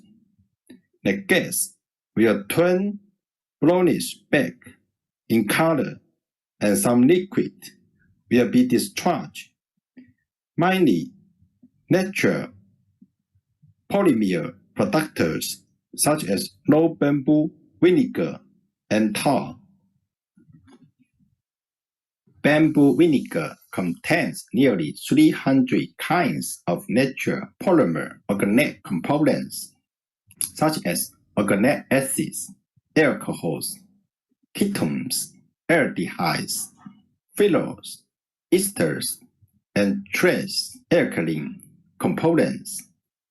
The collection of raw bamboo vinegar should be carried out at temperature of kiln open of the charcoal kiln between 80 to 150 degrees Celsius in order to get pure bamboo vinegar. It is not suitable to use and should not use wood fuel in the process of bamboo charcoal burning.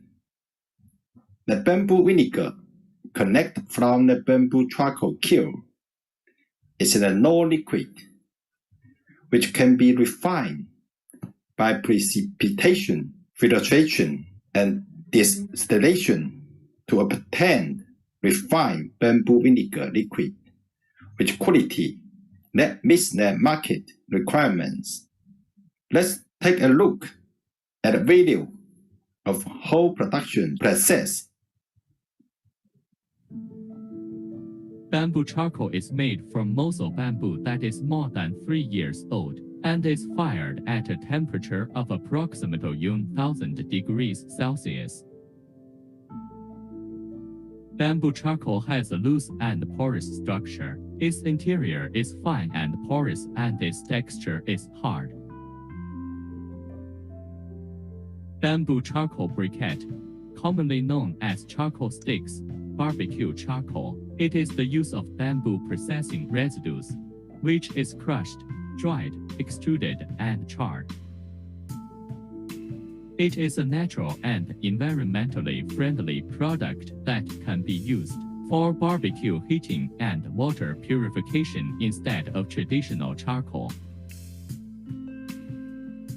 and is of particular importance for the protection of the ecological environment. Bamboo charcoal briquette has a regular shape, reasonable structure, uniform length and size, hollow or solid internal structure, which is conducive to burning and use. No chemical substances, non-toxic, odorless, non-polluting, long burning time. No smoke and no charcoal head, no sparks during burning, residual ash falls naturally during burning without floating up, little residual dust after burning, easy to burn. Firing bamboo charcoal briquette. The bamboo flour used is the flour from the coarse shaving of bamboo flooring strips, or the flour from the processing of bamboo aromatic cores, or the flour from the fine shaving process. with a moisture content of about 35, which is stored for more than 20 days, fermented and softened. The bamboo flour is transferred to the crusher using a feed hopper, which crushes the powder uniformly to a size of 40 ash. The crushed bamboo flour is fed into the drying cylinder.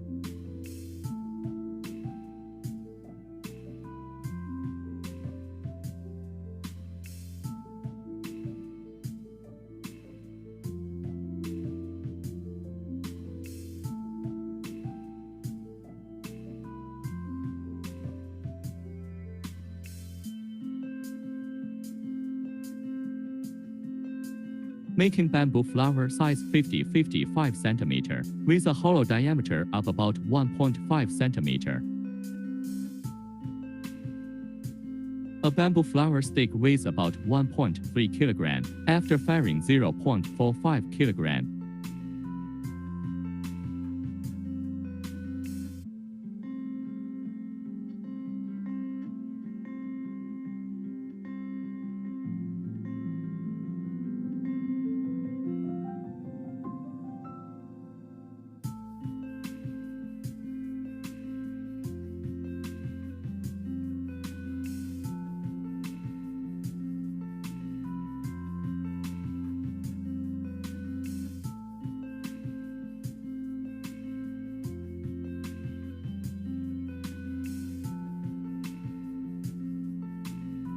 Use 800-degree high temperature to burn bamboo charcoal. It's burned for a total duration of 20 days or more. Also, the higher the firing temperature, the harder and more resistant the bamboo charcoal will be, depending on the customer's needs. The kiln is closed off with bricks, while the opening is sealed with a clay coating. The kiln is lit and simmered at the opening, with each bamboo stick set alight, and fired at 300 degrees Celsius for 10 days, finally rising to 800 degrees Celsius for 24 hours. When the temperature is too high, it is usually cooled down by injecting water. One kiln can hold up to 5,000 bamboo sticks. The calcined bamboo charcoal is gradually cooled from the highest calcination temperature to about 50 degrees Celsius in a bamboo charcoal kiln without air leakage. And then the burnt charcoal can be removed. The firing of the bamboo charcoal will yield these products because the pyrolysis of the bamboo material produces a large number of decomposition products. It is mainly natural polymer products such as bamboo vinegar and tar.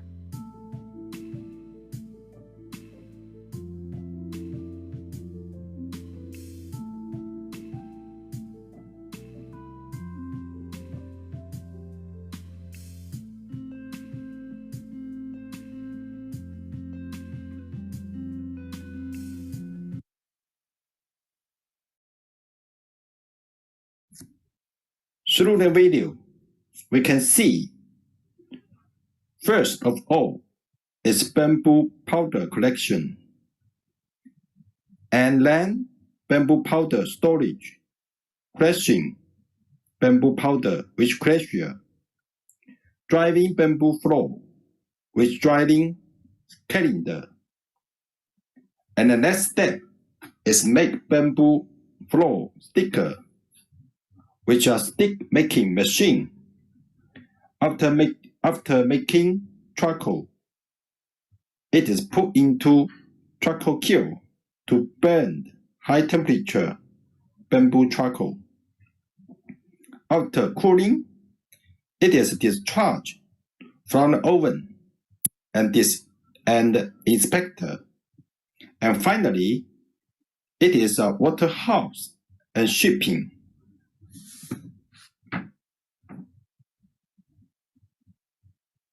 Okay, that's all for today. So we can talk about the questions in the question and answer actions.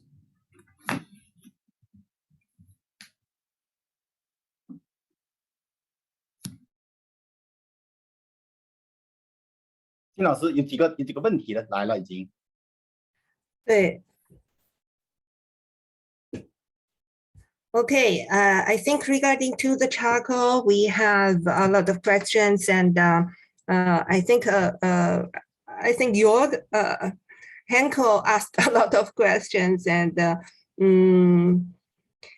one of the question is which technology for burning is the most effective, brick kilns or retorts, especially with regards to other gases. 是这个这个砖窑，他说这个碳呢是用砖窑的方式，还是用那个就是那个叫做那个金属窑哈？那个这两种方式哪一种更效率更好一些？他说特别是有没有这个其他的这个 gases？ 他说就是可能是不是就产生的这个气啊？是不是那个？就是他说是不是还产生就是其他的副产品吧？我觉得就是产生的这个气体啊，可能也是可燃气啊，是不是也可以再利用？我觉得他可能是这个意思。是的，是的，你说对了，你完全对。我想回答他3个这个方面的信息。第一个呢，就是他说的很对，应该是我们叫做碳气联产这样的一个设计和规划，目前来说效益最高。就是说，我们把碳拿去做蒸馏的时候，那么它出来的除了碳之外，还有3个副产品的。第一个副产品呢就是气体，然后它产生出甲烷气体，那么它可以用来我们烧锅炉，或者说我们用来这个我们不是在煮产品的时候需要很多干燥吗？需要加温吗？需要去那些含水率吗？那我们用来做这些干燥和这种加热这种功能，碳化这种功能，这是第一个。那第二个呢，我们还有一些这种竹的化工的产品，比方说竹醋这些可以提炼出来，而且呢，在不同的这种蒸馏的冷却的温度下面，就像我们酿酒一样的，不同的温度出来的酒是不一样的它的冷却温度是不一样的。这是第二个我们的这个关联的一个产品。第3个关联产品呢其实这就是我们下面谈到的。那目前来说，在高温碳方面，我们建议它用的是耐火桩来做里面这一层，最里面的这一层，最核心的这一层，我们用耐火桩来做的。最里面那一层是耐火桩，那外面呢，耐火桩外面2层耐火桩之后，我们可以用普通的红桩，这是属于高温碳，900度左右。就是说，烧炭可能我们烧20天，但是其中有这么12个小时左右到24小时左右，我们必须保持900度的高温，温度越高，碳的质量越好，卖的越贵价格越高。那么如果你是低温碳，比方说你是400度到700度的碳，那么我们就用普通的红桩就可以了，就是我们建房子用的那种普通的机制红桩，不是手工红桩，是那种机器做的那种规格的红桩，而且是实心红桩，不能是空心的这个是可以用的。那么至于说他提到的除了砖之外，其实很重要的一个问题，我们做碳气联产的时候，应该是整个车间和其他的这种碳气联用的车间要统一规划设计的。所以说我们去碳气联产的车间去看，它除了地上有这种那个窑之外空中还有一些管廊管道，就是专门把这个提炼出来的气输送到锅炉里面去。而且一般情况下，这种车间和工厂的规划，锅炉一般来说就靠近我们的炭窑，这样也安全。因为呢，长距离运输气体万一发生这种爆燃现象，那就很危险。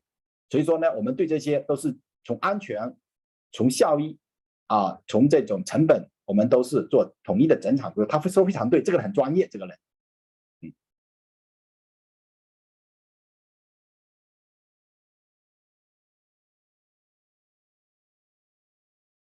金老师没有声音，没有声音。Sorry. Of course, regarding to the question of Jörg, we have, I think Jörg is talking about poly production, means that we have different products out of the charcoal making. Actually, he is right. We have many poly generation processes by the bamboo charcoal manufacturing process. Actually, there's not only bamboo charcoal, but also the generation of gases and the generation of liquid chemical products. And so professor is saying that for if the charcoal we are making is like the manufacturing process require the temperature to be 900 degrees centigrade, and then we need to use special bricks, like we called 耐火砖咋说？是不是 high temperature? Refractory bricks, fire brick, in simple words. Refractory bricks, and we needed to put like 2 layers and inside, and then 1 layer outside. So this is, however, if the manufacturing requirement is not that high, like sometimes 400 to 500 degrees centigrade, then we could use like a common red brick but it has to be solid, not hollow. Solid red brick to be the brick kiln.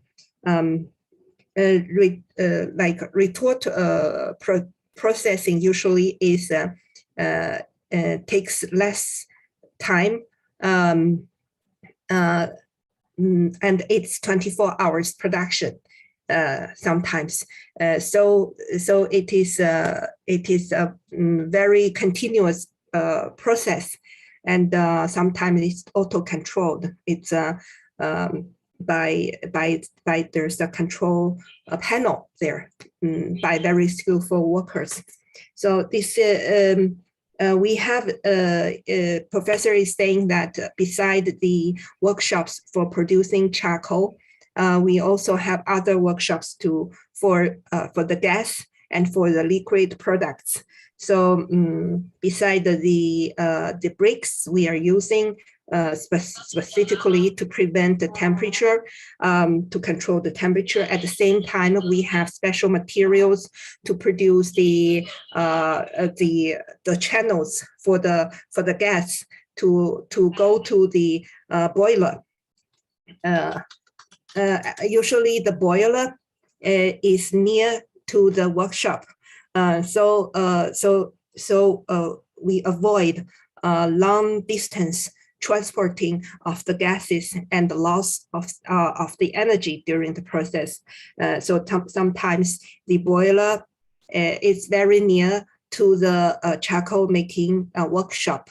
So that means they are all connected, all these workshops.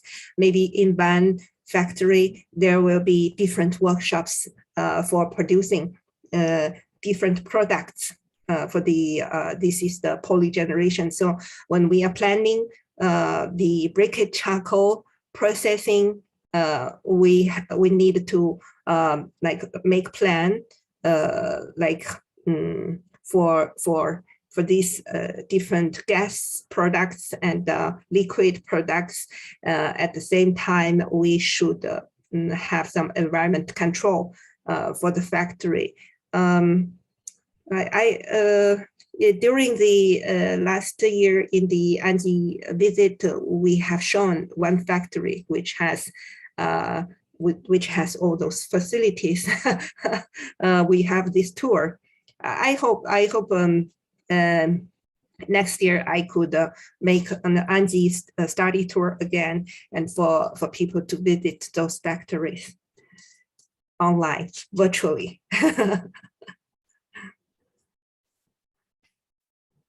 Okay, I think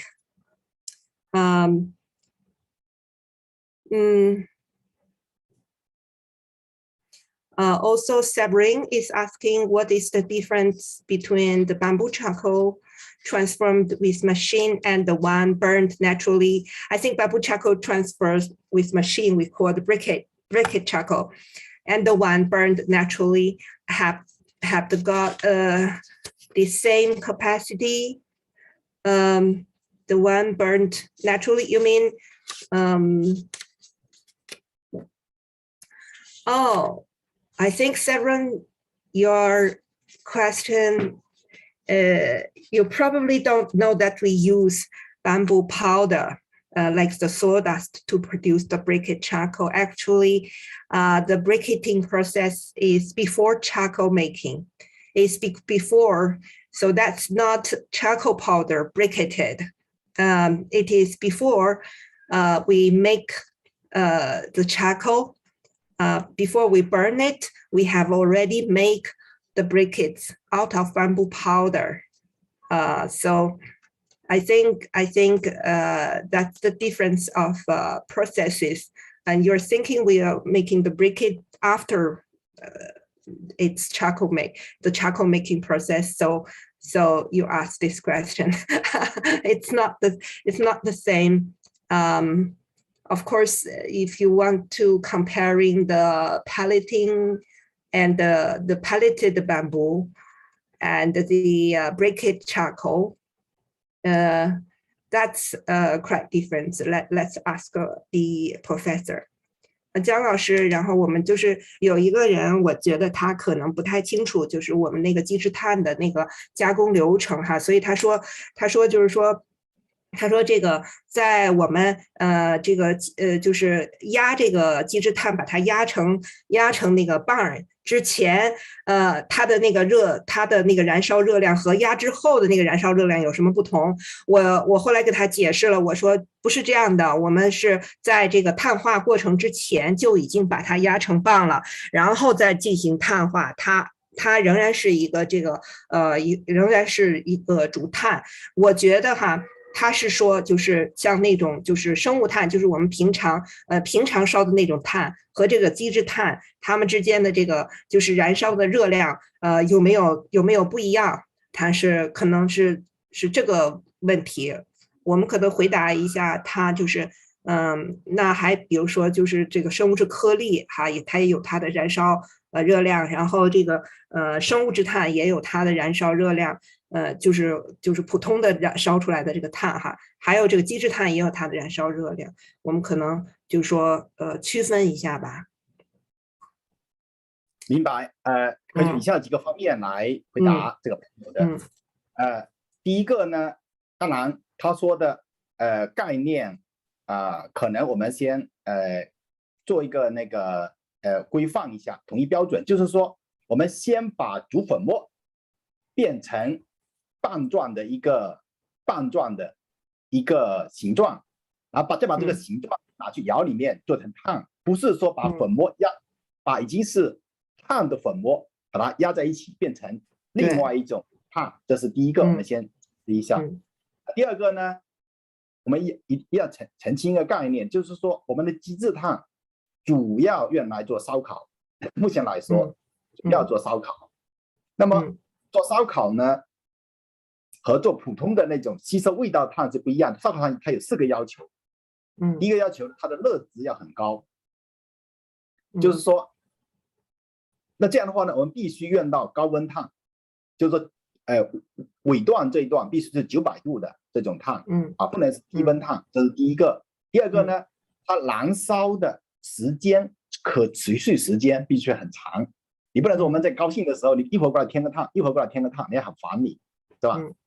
那第三个呢，就是它必须有特殊的那种烤完肉以后，它炭里面的一些气味、滋味被肉吸收以后，它有形成一种烤肉的特殊的香味。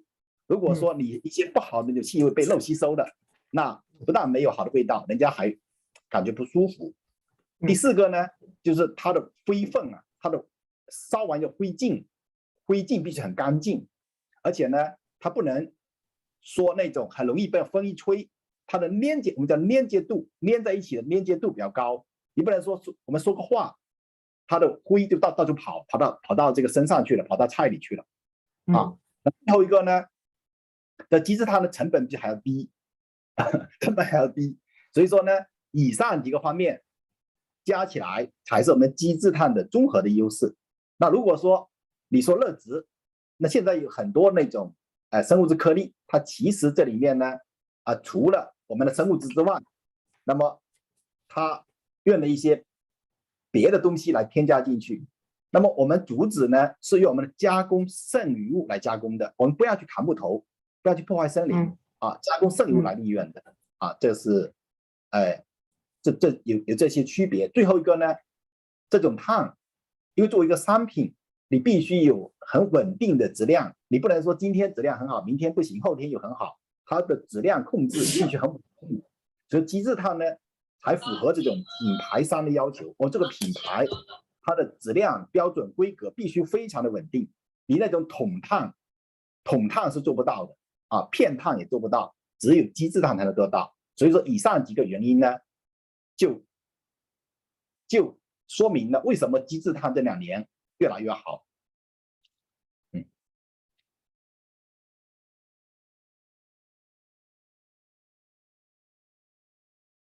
金老师，你没有声音，刚才。The commonly burned charcoal is different from the briquette charcoal because we want to produce the briquette charcoal mainly is for barbecue purpose. So that means it's for heating for barbecue. And it has certain requirements to the burning temperature and the burning period. The burning period should be long, and the temperature should be high, and the fragrance came from the charcoal should be good. Should make the meat has very good taste. So to meet all these requirements, so we have this process of briquette charcoal. This briquette charcoal, this process is we use the residues from the pre-processing factory, which are the powders of the bamboo, and we are going to first briquette them, make them into briquettes, and before they go to the retorts or the kilns for charcoal making. And so this charcoal making process needs high temperature. By the final process, like the final temperature can reach to 900 degrees centigrade to make this charcoal process. It is well controlled. The whole process is controlled. So because it is a commercial product, so that means we need to control the standards of the products for the market. We need our products to be stable for the market. So that's why we control the whole process, including the briquetting process and the size of the powder, the bamboo powder we use. And it's quite different from the common charcoal we produced for the daily use, like moisture control at home, like in the cabinet. Those charcoal needs lower temperature. They do not need to be very stable because they are only for absorbent environment control purposes. Besides, he wants to emphasize that these products are made of residues from the pre-processing factory. So that means we do not use the whole comb, and so this is the residual utilization to increase the bamboo pole utilization rate. This is to increase the value of the bamboo production process. It is in the supply chain. So we have to understand this process. Dulcie, you have comments? Yeah, I think you raised your hand. Yes, okay, thank you. Okay, the process that Dr. Zhang presented is for the briquettes, right? So I posted in the, and also I appreciated the fact that he presented several practical applications in the slide presentation. Now I will link it now because Jinwei mentioned that there are existing ISO standards, international standards, which were actually adopted by several countries already. I posted in the chat box some relevant material to that, to support that. Number one is the INBAR publication on the trade overview of the global bamboo and rattan products as of 2019. I hope that our participants will be able to download that because the products that are being presented here, as well as the processes, are included among the top 10 categories of products. So specifically for bamboo charcoal, it's ranked number 8 in the world in terms of domestic, in terms of exports. And then you have your engineered bamboo panels and other for construction, that's number 5, number 6, and number 7. So you can check that in the chat. Now for the second, for specifically going back to bamboo charcoal, I am the convener of working group 3 for the ISO TC 296 technical committee for bamboo and rattan. I also posted in the chat box the links to the 3 different standards that were published in 2020. The first one is for general uses, that's part 1. Number 2 is fuel applications, and number 3 is purification. So we have currently 3 international standards. Many countries have adopted this as national standard. We are currently working on the active bamboo-based activated carbon. So meaning that's activated charcoal. There's a different process for that. And soon we will be hopefully publishing also for activated carbon. Now, why do I mention this? Because many of the personal care products, healthcare products use activated carbon as well as bamboo charcoal. So that can be related to the training that Jinwei is proposing. The many different ways and the different processes and the equipment. So the one that's presented by Dr. Zhang is the industrial use for industrial equipment and processes for bamboo bamboo charcoal briquettes. But in other countries and other regions, there are smaller equipments which are being used by communities and different processes as well. So that's where I think Jinwei and Dr. Zhang will be able to customize according to the needs. So I appreciate that. Thank you very much.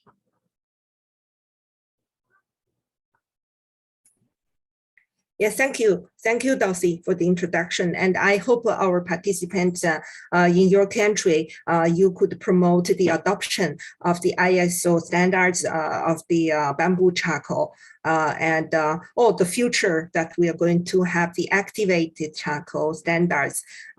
So if you could adopt with more country adopting our standards, we could have more data of bamboo utilization, and we could increase the value of the bamboo pole. At the same time, we could promote our green industry because bamboo is considered have considered a new energy source. Right? It has high regeneration capacity. So bamboo energy comparing to like wood pelleting, like wood charcoal has a comparative better market should be in the future. It's a kind of a new energy we should consider. And also, I think Dulcie make a point that we should consider like smaller scale charcoal making technology transfer. So I will ask Professor Jiang and also other trainers to work on this. Maybe we should cooperate and to also extend relative standards. 姜老师，然后 Dossi 他就是介绍了一下，就是国际标准组织现在目前我们已经出了就是有3个那个就是竹炭的标准了嘛，然后他讲的就是说呢，目前就是中国的这个基质炭呢，它是一个大型产业的一个产物嘛，然后现在呢就是说可能其他国家还做不到，因为就是这个竹屑呢，他们是目前因为没有这种产业，他们可能是没有的，所以就是说但是呢就是说竹炭的生产是对于他们来说是一个很好的这个增值的这么一个产品嘛，对吧？然后就是也希望就是说我们将来呢能够针对这些就是发展中国家的这些中小企业，就是他们的规模会小一点，看他们如果生产竹炭，那么我们是不是针对他们进行一个这个技术上的培训哈，还有这个技术转让的这样子的，那么就是一些简单的和那个小规模的这个竹炭生产的这个相关技术的这个介绍。这个建议很好，这个建议好，我们也很希望跟这边合作。然后呢，其实那个竹炭这块啊，它的这种比较广谱，就光谱的谱，比较广谱的意思什么意思呢？就是说你投资小，条件差也可以生产；你投资大，条件好也可以生产。我们可以针对不同的这种技术条件，我们可以设置不同的这种产品方案、工厂方案、设备方案培训方案都可以的。有需要的时候呢，让他通过您这边来，我们可以协同一下联络一下。另外一个呢，通过这个事情我通过很多这个听众在问呢，他们可能思想上因为他没来过中国嘛，他没有理解到一个体系化产业的这种运作模式和它的必要性、重要性、效益性，他们没有这种切身的体会。那什么是一个产业的体系化呢？就是说，就像我们从昨天到今天，其实我们谈的只是竹产业的部分的内容。比如说，我们把竹产业分为农业和工业。我们说的工业这部分呢，我们其实是竹集成材工厂、种竹工厂和竹炭工厂必须在一个工业园里面，他们才有效益，才有钱挣。如果他们分开的很远，或者是原料之间没互相的调剂，他们是赚不到钱的，谁都赚不到钱。为什么呢？因为我们的铺竹板的最后一段，我们是不能做铺竹板的。但是呢，他竹农砍竹子的时候呢，它尾巴又留着，你让他砍尾巴砍的，他不砍的。所以说你必须把尾巴都要卖给别人，你自己用不了的。那卖给谁呢？卖给做种竹的做那种低端的那种筷子的，卖给这些人。所以说呢，一个体系化工厂，它实现的条件就是把竹子吃干榨净。这样的话呢，谁都有好处，而且呢，运输距离成本控制连工人上班和用电都可以调剂的。这里面呢，他们没运作过，他们不知道说我们中国是这样做的，竹炭工厂白天不上班，是晚上上班的。对，为什么呢？是的，他用了晚上的电，因为呢，他只开压缩机还有一些人呢，他用那种竹炭的碳气联动，用气来发电，那白天卖给别人家。所以说呢，他晚上不卖电的，他晚上把气留着电贵的时候呢，卖给别人。它是一个很完整的一个工业园的体系。很多这种听众呢，他没有这种感觉，他总在问，哎呀，这个成本那个效益那个合不合算？他其实单个的问都是那种都是不合算的。不合算的。对，没错。另外一个呢，我们今天因为时间关系没有讲到，我们还有香辛工厂牙签工厂、筷子工厂，我们这边都还有那个竹胶板，用来做集装箱底板、建筑模板，这些都没有讲，它必须在工具人里面。你昨天说的那个镜像面，镜像面就是我们尾巴这段来切的，用来做那种竹胶板啊，这是第一个概念，工业概念。第二个呢，农业的概念，我们昨天看到竹山上面春笋的时候剥下来很多笋壳，是吧？那种鲜笋含有笋壳，其实笋壳是一种很好的羊的一种饲料，我们叫做竹原饲料，就是来源于竹子的一种饲料，我们叫竹原饲料。那么这种竹原饲料呢，你有条件可以把它收集起来，类似于我们甘草打包机一样的，用来给那个牛羊喂牛羊啊。还有一个呢，这些呢也解决大量的就业，而且呢，它的羊是生态环保的，我农民的这个钱就省下来了。所以说，还有一个呢，我们没有讲到竹林下面的种植，它这边还没有讲到，我们可以种蘑菇啊，种中药啊，种这些香料啊，我们都没，因为时间关系，我们没展开讲。其实，从地方政府来说，他们应该从政府层面规划一个整个城市的产业规划；从园区层面，他们应该考虑园区的工厂之间的这种集聚和这种协同。最后呢，你自己即使是工厂，一家工厂，你必须考虑到跟其他的产业、跟其他的这种企业主动的去发生关系，你不能关起门来，这种自我封闭的思维、个体化的思维，那都做不下去的。中国的主业之所以做得好，我们一定是一个体系化的思维大概是包括您刚才说的，为什么说我认为你的培训、你的金融、你的这种专家组很重要很重要的，因为它是体系化里面的一个很重要的一环。好，我暂时讲这么多。好的。我觉得就是说，确实是这个问题，就是他们没有来中国，就是这个体会就是很少。这就是为什么我去年就是搞了这个安吉的这个虚拟考察这个活动，所以我当时也是很多人很关注的。然后呢，我还会再搞这个活动，因为这个活动很重要，因为就是说我去拍摄了它的这个整个的这个叫做这个产业链哈。然后呢，就是有一个整体的这个思维，就是包括您说的这个后期的，就是那个包括后来的这个市场啊，还有旅游啊什么这些，可能都在这个体系里。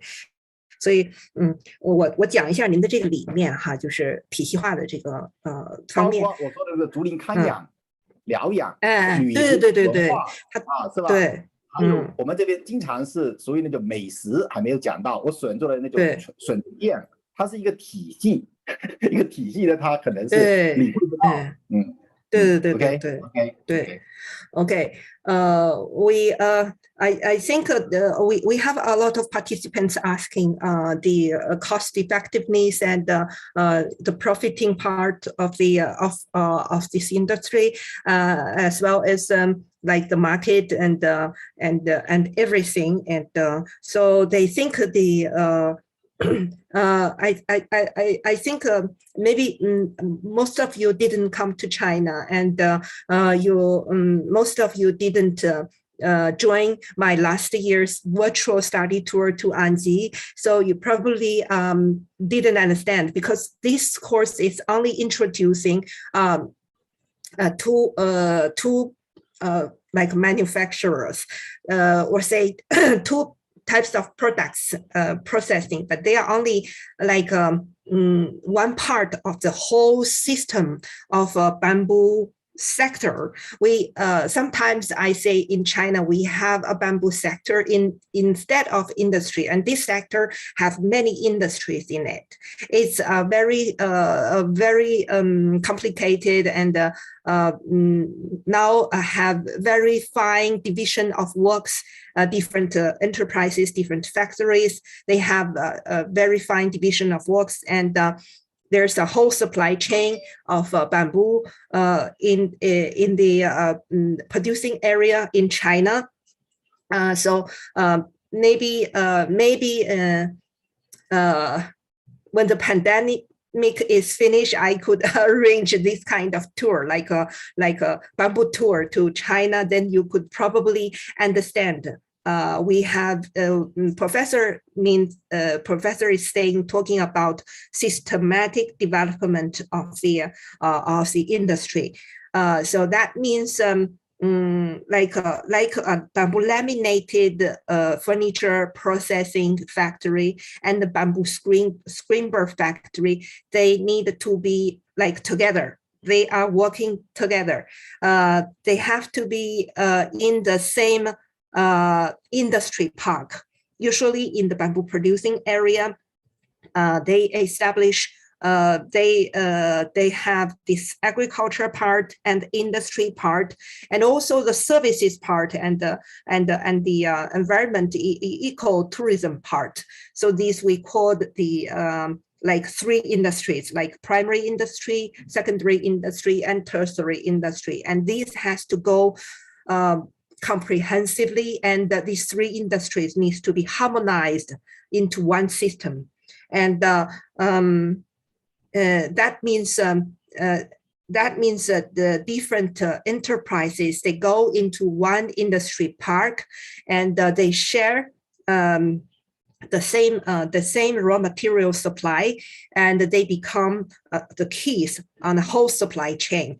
So professor is saying that beside the panel processing factory, every panel processing factory has like pre-processing factories.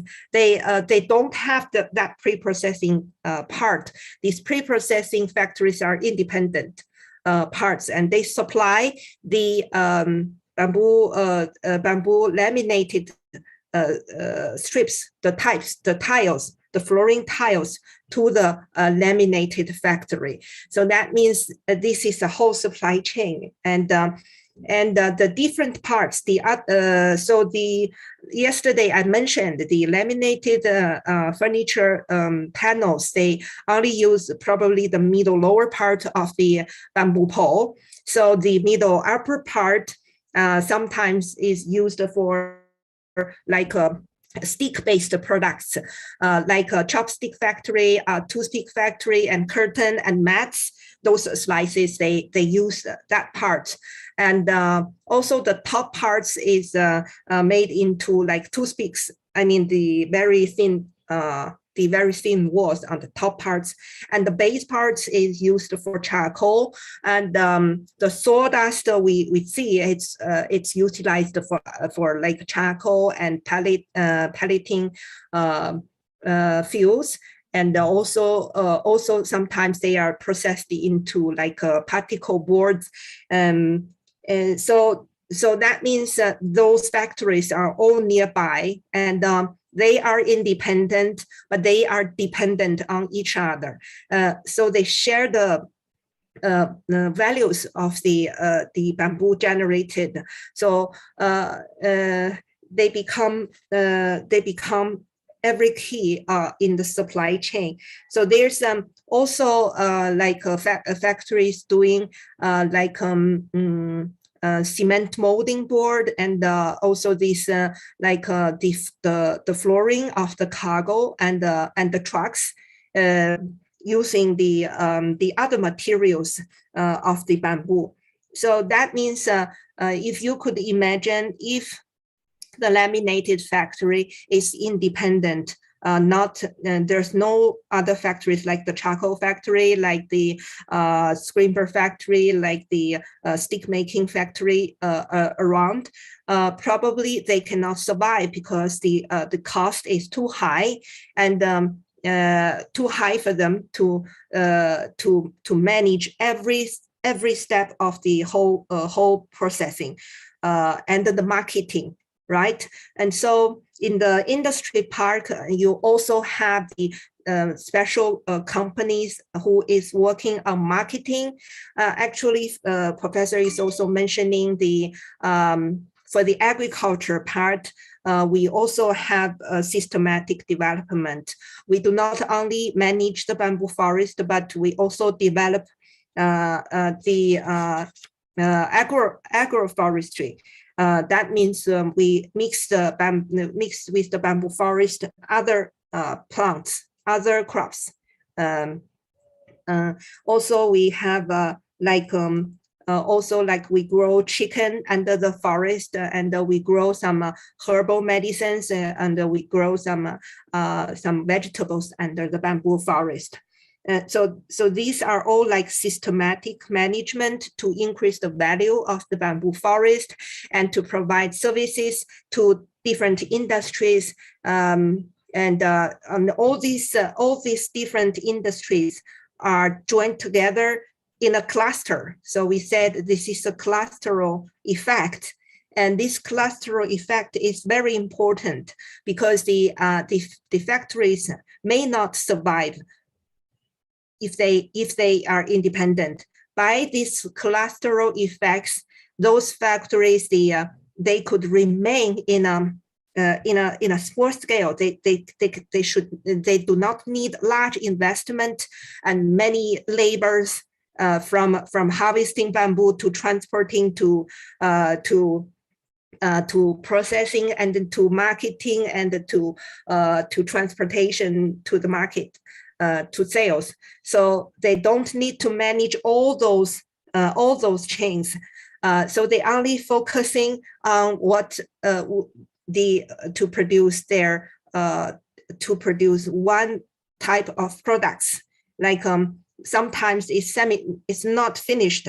Like the laminated board manufacturer, they only focusing on producing the board, and there will be another company, another manufacturer focusing on designing and producing furniture. So they are different. And so you see that these factories could remain in a small scale, but in a high efficiency, because they could make their investment. Most of the resources invested into the designing to make the technology, the processing better, and to make the final products in a good quality. And then the furniture making factory, they do not need to worry about like the board making process, where the bamboo come from. They don't need to worry. They just focusing on designing furniture products. And then they give order to the board factory, and the board factory, they give order to the pre-processing factory, and the pre-processing factory give order to the farmers. So that's how this whole system go. So we said that no factory can survive by their own, but to some extent they are independent in managing their own processes. So this is probably some situation you need to understand. In China, we are developing the bamboo in a clustering way, and in a systematical way, and bamboo's values is generated through all those processing in the primary industry, in the secondary industry, and in the tertiary industry. In the tertiary industry, we means like marketing, finance, ecotourism, and all the services for the industries are called tertiary industry, like communications, and all those these parts are in the tertiary industry.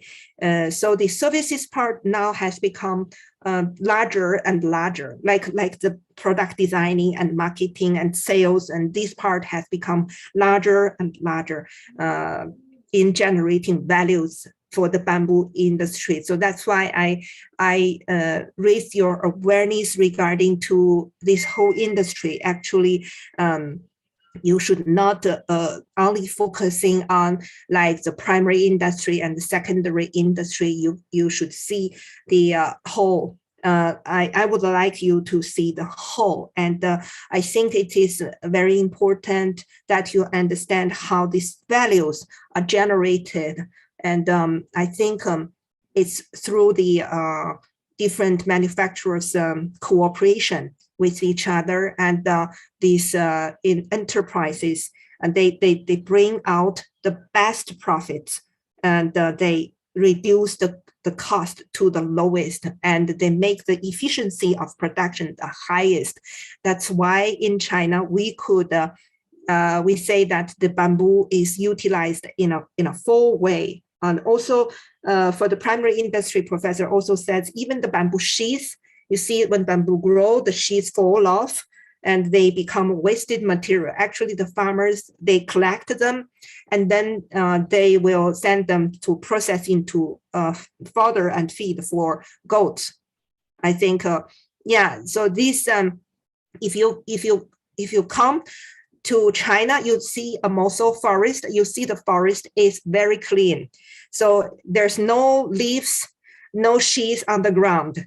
The leaves are also collected, and the wasted branches also collected, and the sheaths also collected. Nothing on the ground. It's very clean.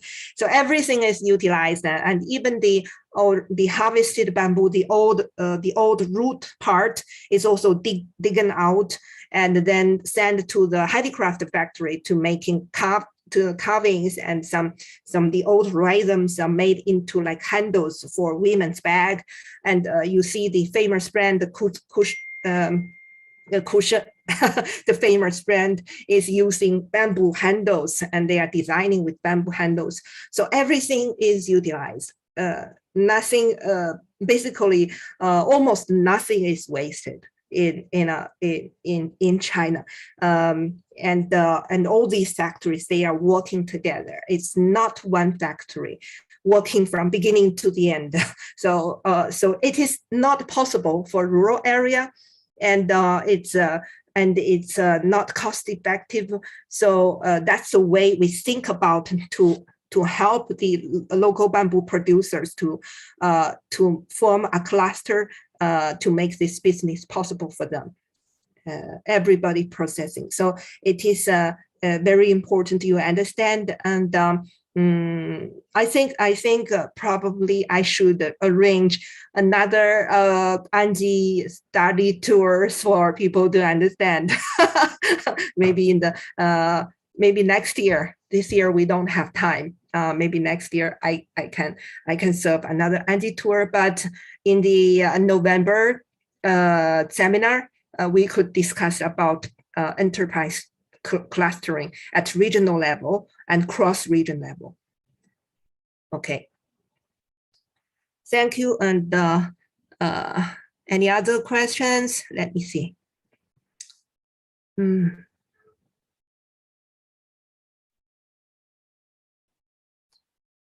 I think Manisha has commented on the 2 virtual tours organized by INBAR. She said it's very useful. Repeat this program. Yes, Manisha, I'm going to repeat it.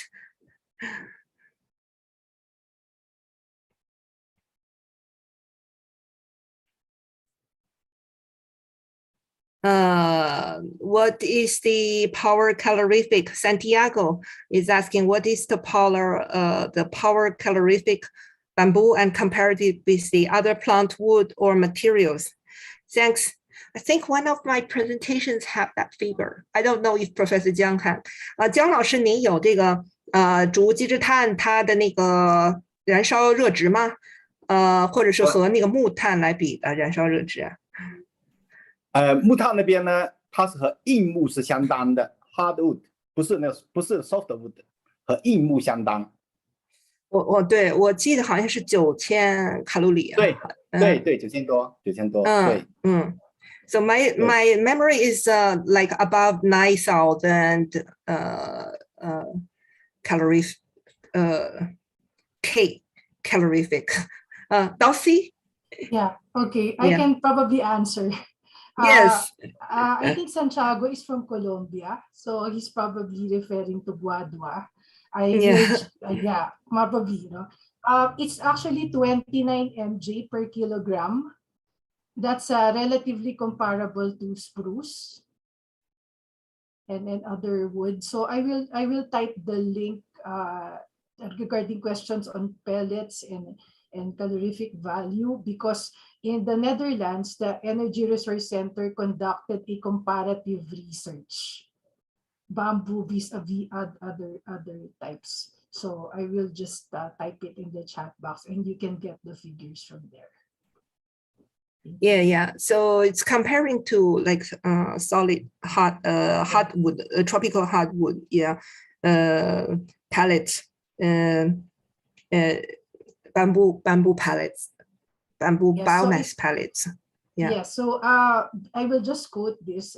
The calorific value, this is Guadua, of a bamboo charcoal is approximately 29 mg per kilogram. So this is comparable to commonly used biomass such as eucalyptus, spruce. In addition, it's also comparative, I mentioned earlier, life cycle assessment. So it is cost effective and eco-friendly at the same time. Yeah, I will just type the link for those who are, because I can see more questions on the same subject, Jinwei. So I will just type the entire research article in the chat box so you can check the link. Thank you. Yes, and so I think we should design your if you have this kind of needs, like Professor Jiang also mentioned. If you have certain needs, like you want to establish a bamboo industry in the local area, so that's why we always talking about that when we can provide you such consultancies, like including how you what kind of workers you're going to need and what kind of machines you're going to need, and we are going to design the park, the industry park for you. Like also we are going to provide training. We have a training plan, but it's depending on your how much you are going to invest and what's the target market and what's the main product you're going to produce. But basically, we should design a system of industry rather than one factory. Usually in China, we have designs for a series of factories for one systematic production industry. That's what we suggest you should also do to make this industry basically profiting. It can be running at your local conditions, based on your local conditions. So this usually we suggest. So this takes a lot of thinking because we don't know your situation there, and so the Chinese bamboo industry experts should also be joining in this consultancy. I think we should have at least different experts for this consultancy, or say we have this type of trainings for targeted area. That's what I'm talking about yesterday. So maybe today's introduction, you start to thinking about, because until today, we have introduced bamboo forest and bamboo shoot, and then we come to pre-processing, and then we come to the laminated factory, and then tomorrow we are going to scraper, and today we also introduced briquette charcoal, and all these are not in one company; they are in different factories.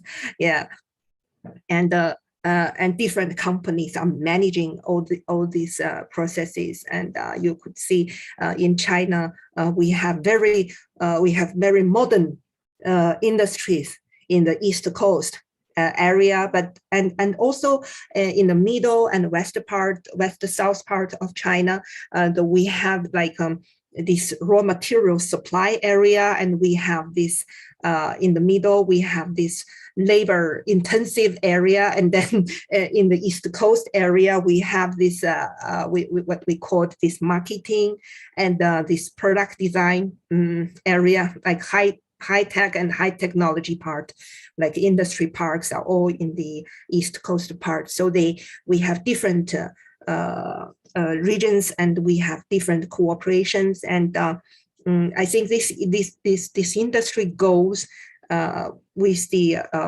clustering effects, and with very good system design, the systematic development, comprehensive thinkings of planning. This is what I suggested. So when you are developing from your region, no matter what level your development is, what stage your development is, we should always think systematically, including considering the local ecology condition and services, and also the local human resources, and the local industry level, and the investment possibility, and the market possibility. Everything should be considered.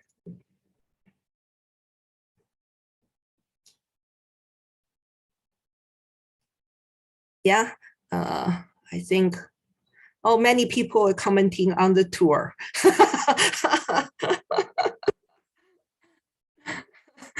Thank you. Thank you for Dulcie and Sanjita for answering regarding to the comparative bamboo briquette charcoal over wood charcoal.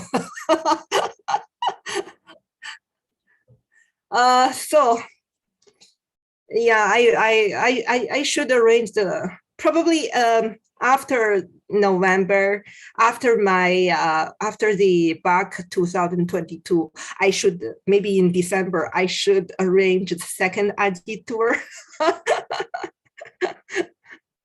Probably, yeah. So to meet everybody's needs. But for this year, at least, I think there will be changes after the 20th People's Congress, some policies changes in China, but I can't tell. I don't know. But my estimation that this year China will not, probably China will not open. I don't know after October if there will be changes of policies. 姜老师，就是他们就在说，其实就是说您刚才说，就是现在他们不能来国内哈，其实他们来国内看是更好的。我也觉得就是说应该给他们大家都非常希望能够组织到国内来那个考察哈。然后我觉得就是说，就是一旦有可能，我们也可能会组织这个到国内来考察这种咱们的这种产业链哈，或者这个叫做集群式的这种生产哈。然后呢，就是他们都说那个，因为我去年是搞了一个虚拟考察，对安吉的一个虚拟考察，因为安吉它那个产业链还是比较完整的嘛，对吧？对。然后因为就是说它就是一个地方，它有比较很多的这个工厂都能看到，但是现在可能跟以前不一样，它以前是比较全，现在也不是很全了。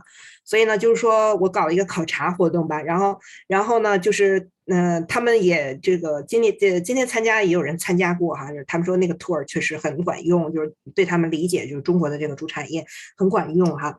其实我觉得就是说，实际上就是如果我们要为他们提供服务的话，还是要先让他们到国内来看一下，然后就是他了解就中国的这个我们有什么，我们能给他们提供什么，然后这样他们回去也会就是说根据自己的情况再向我们提出要求，这样就比较合理了。然后就是在他没看过的时候，他不理解，他就可能提的要求就是属于不合理，我们可能就是有的时候没办法去给他提供这个更好的服务。所以我说呢，就是说他们在呼吁，就是这个安吉的考察，这个要这个再做一遍。我说这个今年估计不行，那个我说看看12月份有没有可能，因为11月份我们肯定是要搞大会嘛，对吧？这之前我们可能都没有时间、没有精力来做这个活动。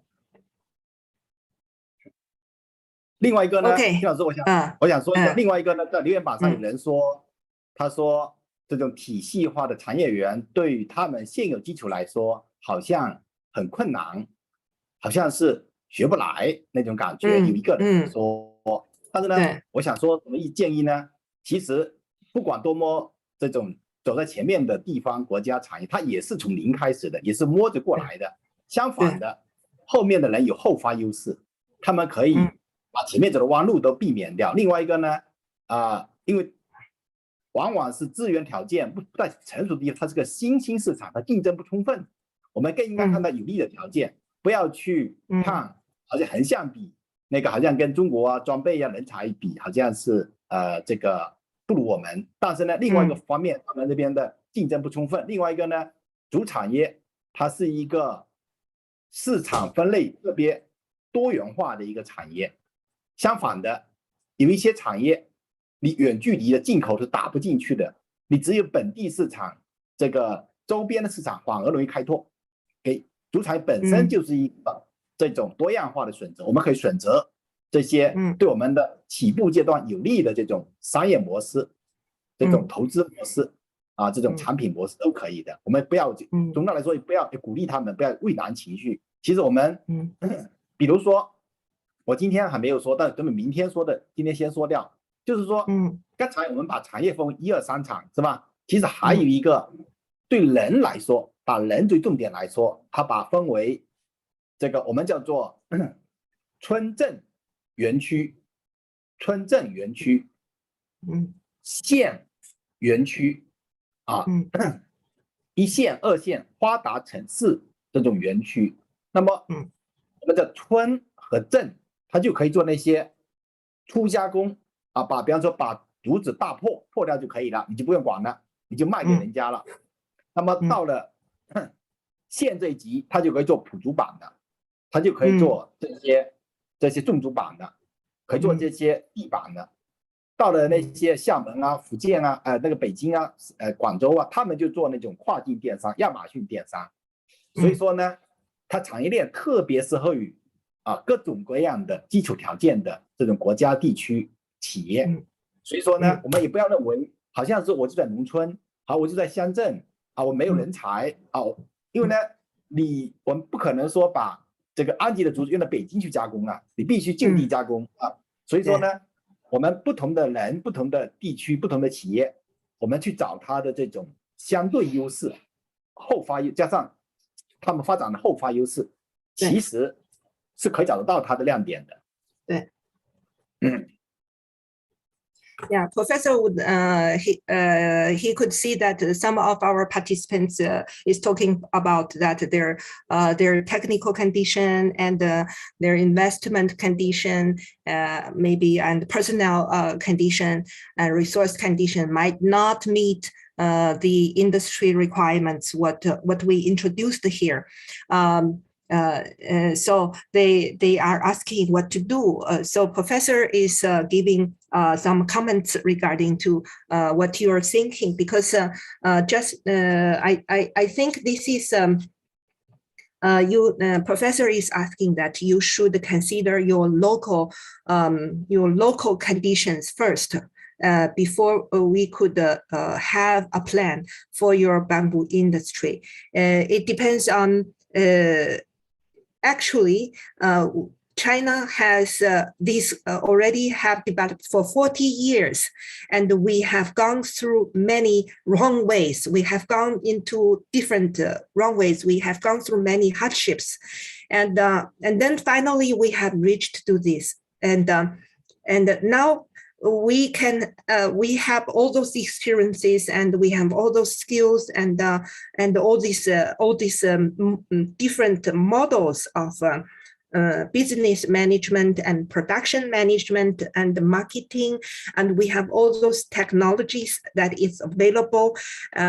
So that means if we cooperate, then we can help you avoid all those mistakes and all those different wrong ways, and we can help you to develop very fast. But we need to see your local condition and at what level of development, like what stage of development you are. For example, if you are in the starting point, and then we are going to have this relative like commercialization model for you to we can provide to you that kind of it's associated with different business models and investment models and technical transfer models, as well as trainings for the specialized personnel for starting level. And for middle level and higher level, we have also different packages for different areas. For example, professor is saying that his institute is designing industries for different locations in China. So they have they have designs for villages and towns like in rural area, small scale, small administration, government level, and also the county level is larger, and these like urban development city level is also larger. So he has different designs for those different levels. Like for rural, like village and town level, where they have local bamboo resources, what they do is they establish some pre-processing factories. What they do is that they could make bamboo into sticks. It's okay. It's finished. Their final products is sticks, or say the floor tiles that can be sent to the laminated factory. So that's pre-processing factory. That's all they do. So we design this kind of industry for this level. And then for the county level, so we design a little bit larger scale industry for them. So we are going to establish laminated factory and bamboo screen factory for them, because at county level, there we are going to have like skilled workers there who can operate the very complicated machines, and they could manage this auto factory with those kind of personnel, and they also have what I said, these industry parks at county level, which can accommodate these factories there. So in the county level, we have all these factories there. But for the very developed urban areas, for the big cities like Hangzhou, Beijing, Shanghai, like Guangzhou, all those big cities, we are going to have them doing this a product design and e-commerce and international trade part of those products, of the bamboo products. So our design for different levels of development is different. So this if we have this kind of comprehensive thinking, and we could connect the cities with the rural area, and we could design a very good. We need to consider the comparative advantages of different locations and different areas. Like in the rural area, their comparative comparative advantages is the bamboo forest, the bamboo resources, and also the local ecological environment, right? So we just design them to have like ecotourism, and we have to develop agroforestry with bamboo, and we have bamboo production processes and these pre-processing industries to help them to consume the bamboo production to drive this industry. And then, and then for the county level, then they have this labor intensified industry park there, and they have all those personnel there, and they have this industry development policy there, and the investment is there. So we established this laminated factory and the screenboard factory, which is middle scale. And for the big cities, because they have like Beijing, Shanghai, Hangzhou, Nanjing, all those big cities, they have all these trade facilities and the transportation, very convenient transportation, and the ports are all there for export. So we are utilizing their comparative advantages to conduct marketing and commercial part of this industry. So when we are making plan for our local area, we should all consider our own local conditions and disadvantages. And professor is also saying that because in your in your area, because you're at the starting stage of development, so the competition is not full. It's not a full competition, so you have some advantages in getting the products into the surrounding markets, and you're to getting a very stable domestic market if you develop properly, like in an appropriate way, and then you probably could stand for a market at domestic and surrounding markets. So this is because there's no local competition. But in China, because we have already developed for 40 years, so we now have full competition condition here. So that's comparing to your situation, it's not good. So professor is encouraging you to think about your local conditions, your local advantages when you are thinking about the planning of the industry. I think Dossie have comments again. I can totally relate, Jinwei. Yes, that's why I mentioned earlier. Number one, the supporting mechanism when you want to be in bamboo.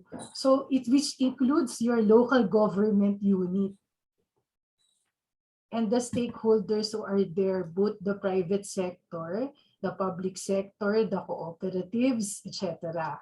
So meaning, I think Jinwei, there is a global assessment for bamboo and rattan resources, GABAR, which INBAR developed together with the United Nations Environment Program a few years ago, prior to the pandemic. So if there is an updated version there, I hope that there will be an updated version. So each of the that will show which are the resources available. For example, which are those from Africa, what species, and then for South America, Asia Pacific, etc. And then maybe we'll be able to help the participants here if from which region you come from. Maybe that's a suggestion, which region you come from, because INBAR has point offices or related offices also to be able to help you identify, aside from the training that Jinwei is already proposing, meaning it will be customized. For example, here in the Philippines, we have what is a program with the Department of Trade and Industry, which is called One Town, One Product. Yeah. Yes, so we also do clustering.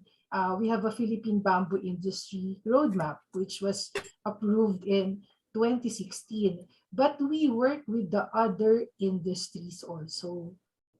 So that is what Jinwei is explaining. It is why each county or each town would probably have a species that is the most numerous in that particular space, but you would need to check what other crops are there.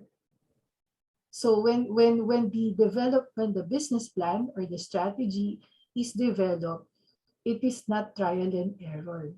It is very, very clear on what direction you want to go, given the resources that are available to you and the capability of the people who are there. Yes,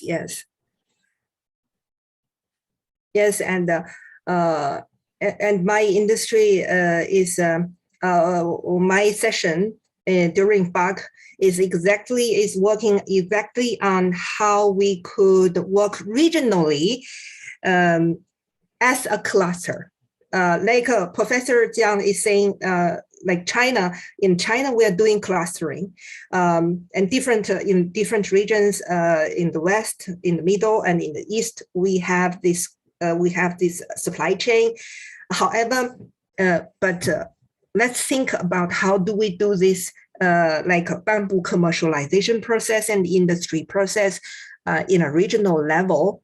So each country or each location of bamboo producing could consider their own good like advantages. If you have labor advantages, or if you have resource advantages, or if you have like marketing and product design advantages, or if you have trade advantages, and you could probably consider in cooperating with other locations in the region, or say other countries in the region, that you could have a kind of cooperation, have a clustering effect in helping you to increase the business and increase the trade opportunities, and helping you to make sure that your product goes to the international market and access higher values. So we are talking about these possibilities in the seminar in November.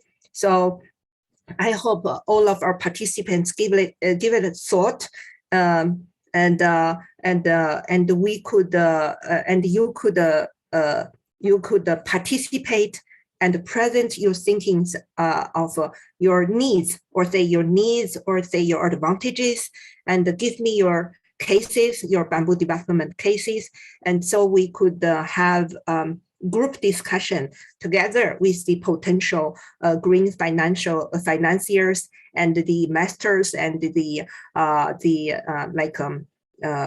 green trade projects, if they could have some platform to serve for these purposes.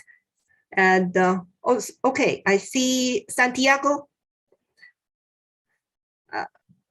Yeah, you raised your hand just now. Yes. Good very morning. Have a good day. In this moment, I'm very happy because INBAR, Organization International Bamboo and Rattan, is a good space for the learn to bamboo and any other experience in the honorable panel.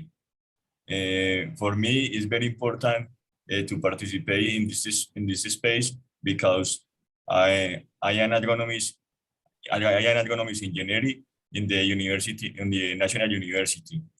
For the futures, I many plans and many purpose in my life. It's very important to learn in the better panel in the bamboo. The earth needs the humans units because the life is death early. my first language is Spanish. Yes. During 3 years ago, I learned English all days on my own, because in this moment I don't know have money, because my country is very difficult. How do you say obtener?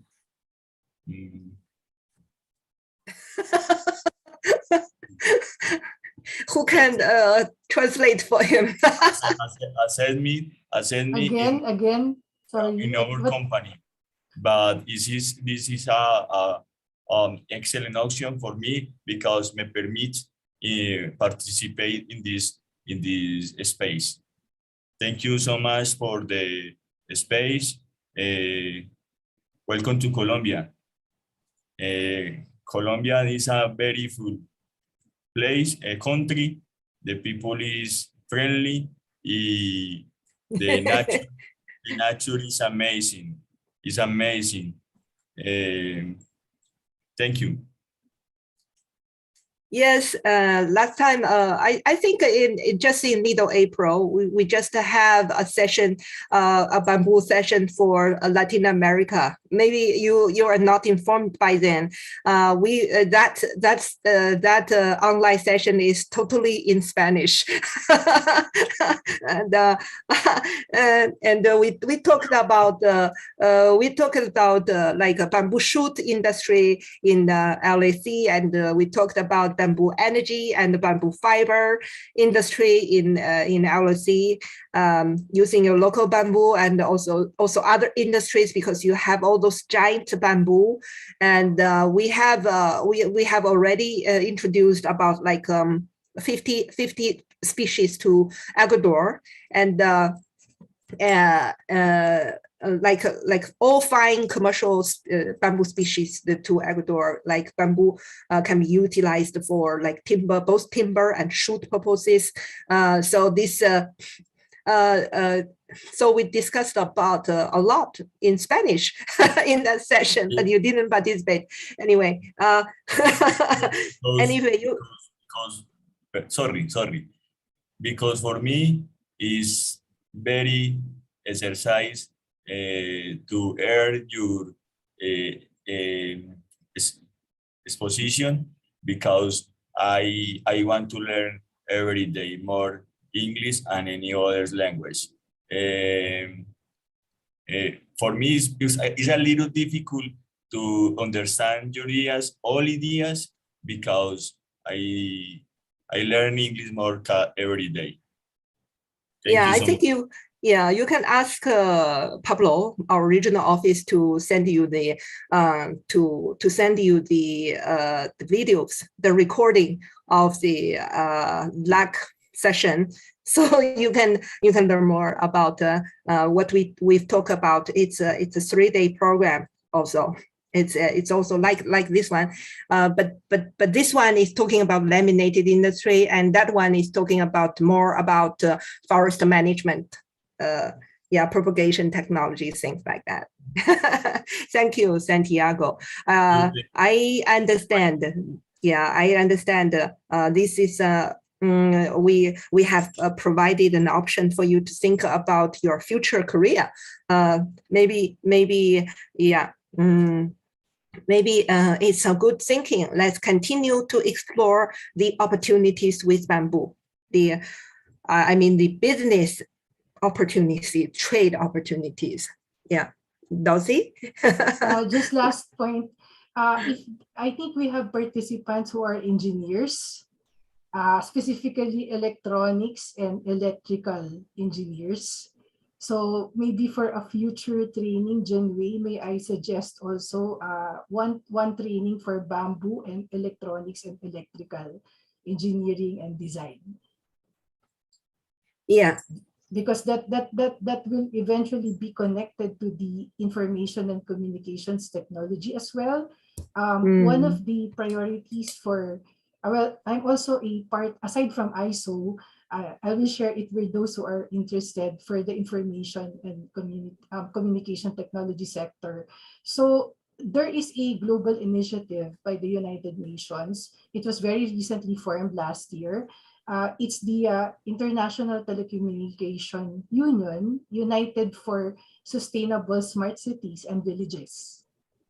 So that is where I think the aspect of electronics and electrical engineering, as well as infrastructure design, urban planning, can come into play together with agronomy and agroecology. Yes. So I will send you more details for the INBAR Learning team, because I'm still attending as we speak in the evening. Right after this, I'm attending other working groups in that space for ICT.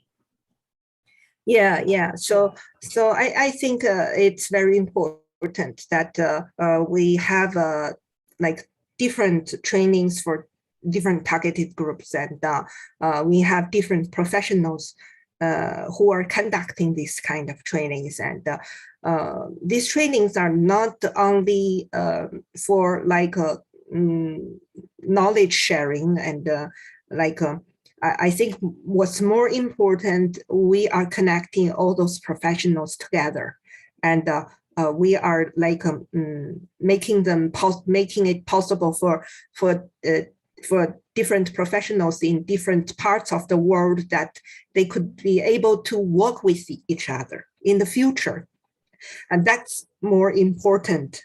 And because even for China, and we have this full supply chain, and we still at this level of development, we have challenges like Professor Jiang probably are going to mention tomorrow. We have challenges for like in this supply chain, in the end of the supply chain, we have challenges of like breaking through technology to break the bottlenecks of bamboo, and so we could produce like high-tech and high-value products from bamboo. And from the upper reach of the industry, we have the problem like we have to reduce the cost of the raw material, and also we have to reduce the cost of the labor. So you see that this industry has gone to this level, and then the industry also have its life cycle. And so when we reached to this certain area, we needed to break through in the upper river and to the upper reach and the lower reach. We need breakthrough. However, these breakthroughs may take place by like innovation of cooperations with other regions and countries in the world. So China, we cannot do this breaking throughs by ourselves. If you could see that our scientists cannot work on our own, we need to like collaborate with other countries and regions, and we need to work together on relative models of development, so we could have new opportunities of development. So that's what we are thinking about. That's what we need. I think also these training activities is very good and important ways to connect everybody and to understand everybody's situation. This sharing of information and knowledge in a frequent way, and in the future we're going to have like specific peoples like different fields of studies should have a specific group to have like regular sharing of information and knowledge. That's very important for us to research on different issues. I hope through this discussion we have more people to understand the situation. I think people are asking about review the recording of this discussion. Yeah, you see that we have this course recorded, so we are going to share with our registered participants. I see a small number of participants here. They didn't register. It's please make sure if you didn't register with us, you leave your email, your information, your name, your institution, and your email in the chat box, so we could find you and share with you the recordings, the links, which you could reach the recordings of this session. We need if you want to review this. Yes. Okay. Final point, Ms. Junwei. Can we have a group photo? Because some of our participants might are already typing if they are asking for permission. Yes. Let's turn on Sanjita.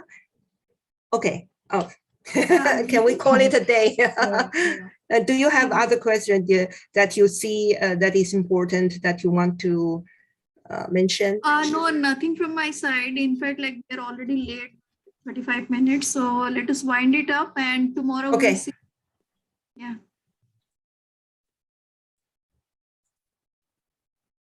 I think some participants came late. So they need to review review the session. It's good. Santiago, you want to say something? Yes. Thank you for space. In this moment, I study Magister in Agriculture in the National University in my city, Medellin. I want to invite my exposition the next year. My thesis is in grow plants. How do you say? El crecimiento de las plantas, la captura de carbono, is very important for many countries. I am very happy. Thank you so much. Thank you, Santiago. I'm also very happy to have this conversation with our participants and to understand your concerns in different regions. Okay, could you turn on your video? I still didn't see many people turn on their video. Anand. Good afternoon. Good afternoon. Sumintan. Okay, we have, I see many participants. Oh, Camilita. Good afternoon. I see many participants participate yesterday and then they come today. So thank you very much for your persistence in participating. Okay, 1, 2, 3. 清辉，请也帮我那个拍一下集体照。Okay, 1, 2, 3. I see. Who turned on? Dorji. Kama Dorji. Okay, win 2. I think you participate the second day already. Yesterday you also come. So many of you, thank you very much. And tomorrow we are going to focusing on bamboo springboard, which is, to me, it's more complicated process than the laminated, the laminated board. So I hope you continue to keep focused, pay attention to our training. And we could continue the discussion. And tomorrow I'm going to, as discussed with Professor Jiang, I'm going to give you a questionnaire.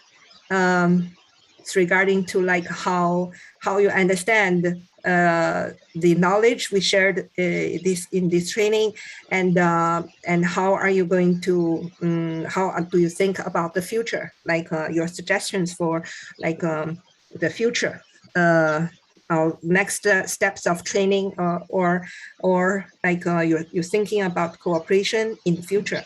Maybe according to your answers, I'm going to like establish a group for the further discussion of the relative technologies. Okay. Sanjita, will you introduce tomorrow's agenda? Yeah, sorry, actually, my connection is a bit fluctuating. Can you hear me now? I can hear you. Yes, we can hear you. Okay, so tomorrow we have the last day. So there will be two sections. One is we'll be talking about the bamboo screamer and related equipments. The entire production process will be demonstrated. And the second part is screamer based value-added products like the flooring and all. So these are the two sessions, and then towards the end, like we will have the question and answer, and also we will request you to share your feedback because we are in the process of finalizing the process manual and also these audio visual materials that we are using during this entire training program. So if you have any feedback or comment on that, so we'll request you to share it in the chat box, or you can directly share your views and ideas. So thank you so much. Will not take much time because we are already late. And see you tomorrow.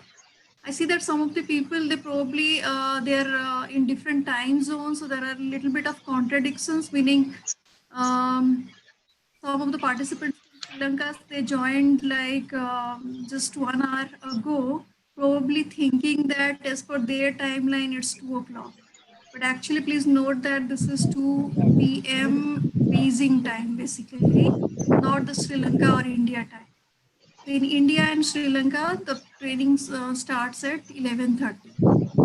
Tomorrow, I request you to join on time so that you will take advantage of the entire session. Okay, thank you. Thank you. Okay, thank you. And See you we're tomorrow. providing. Everyone, thank Yeah, you. see you tomorrow. Professor Jha, Thank you, get Jinwei. to- Thank you, Sangeeta. Shukran. Thank you. Bye. Bye bye.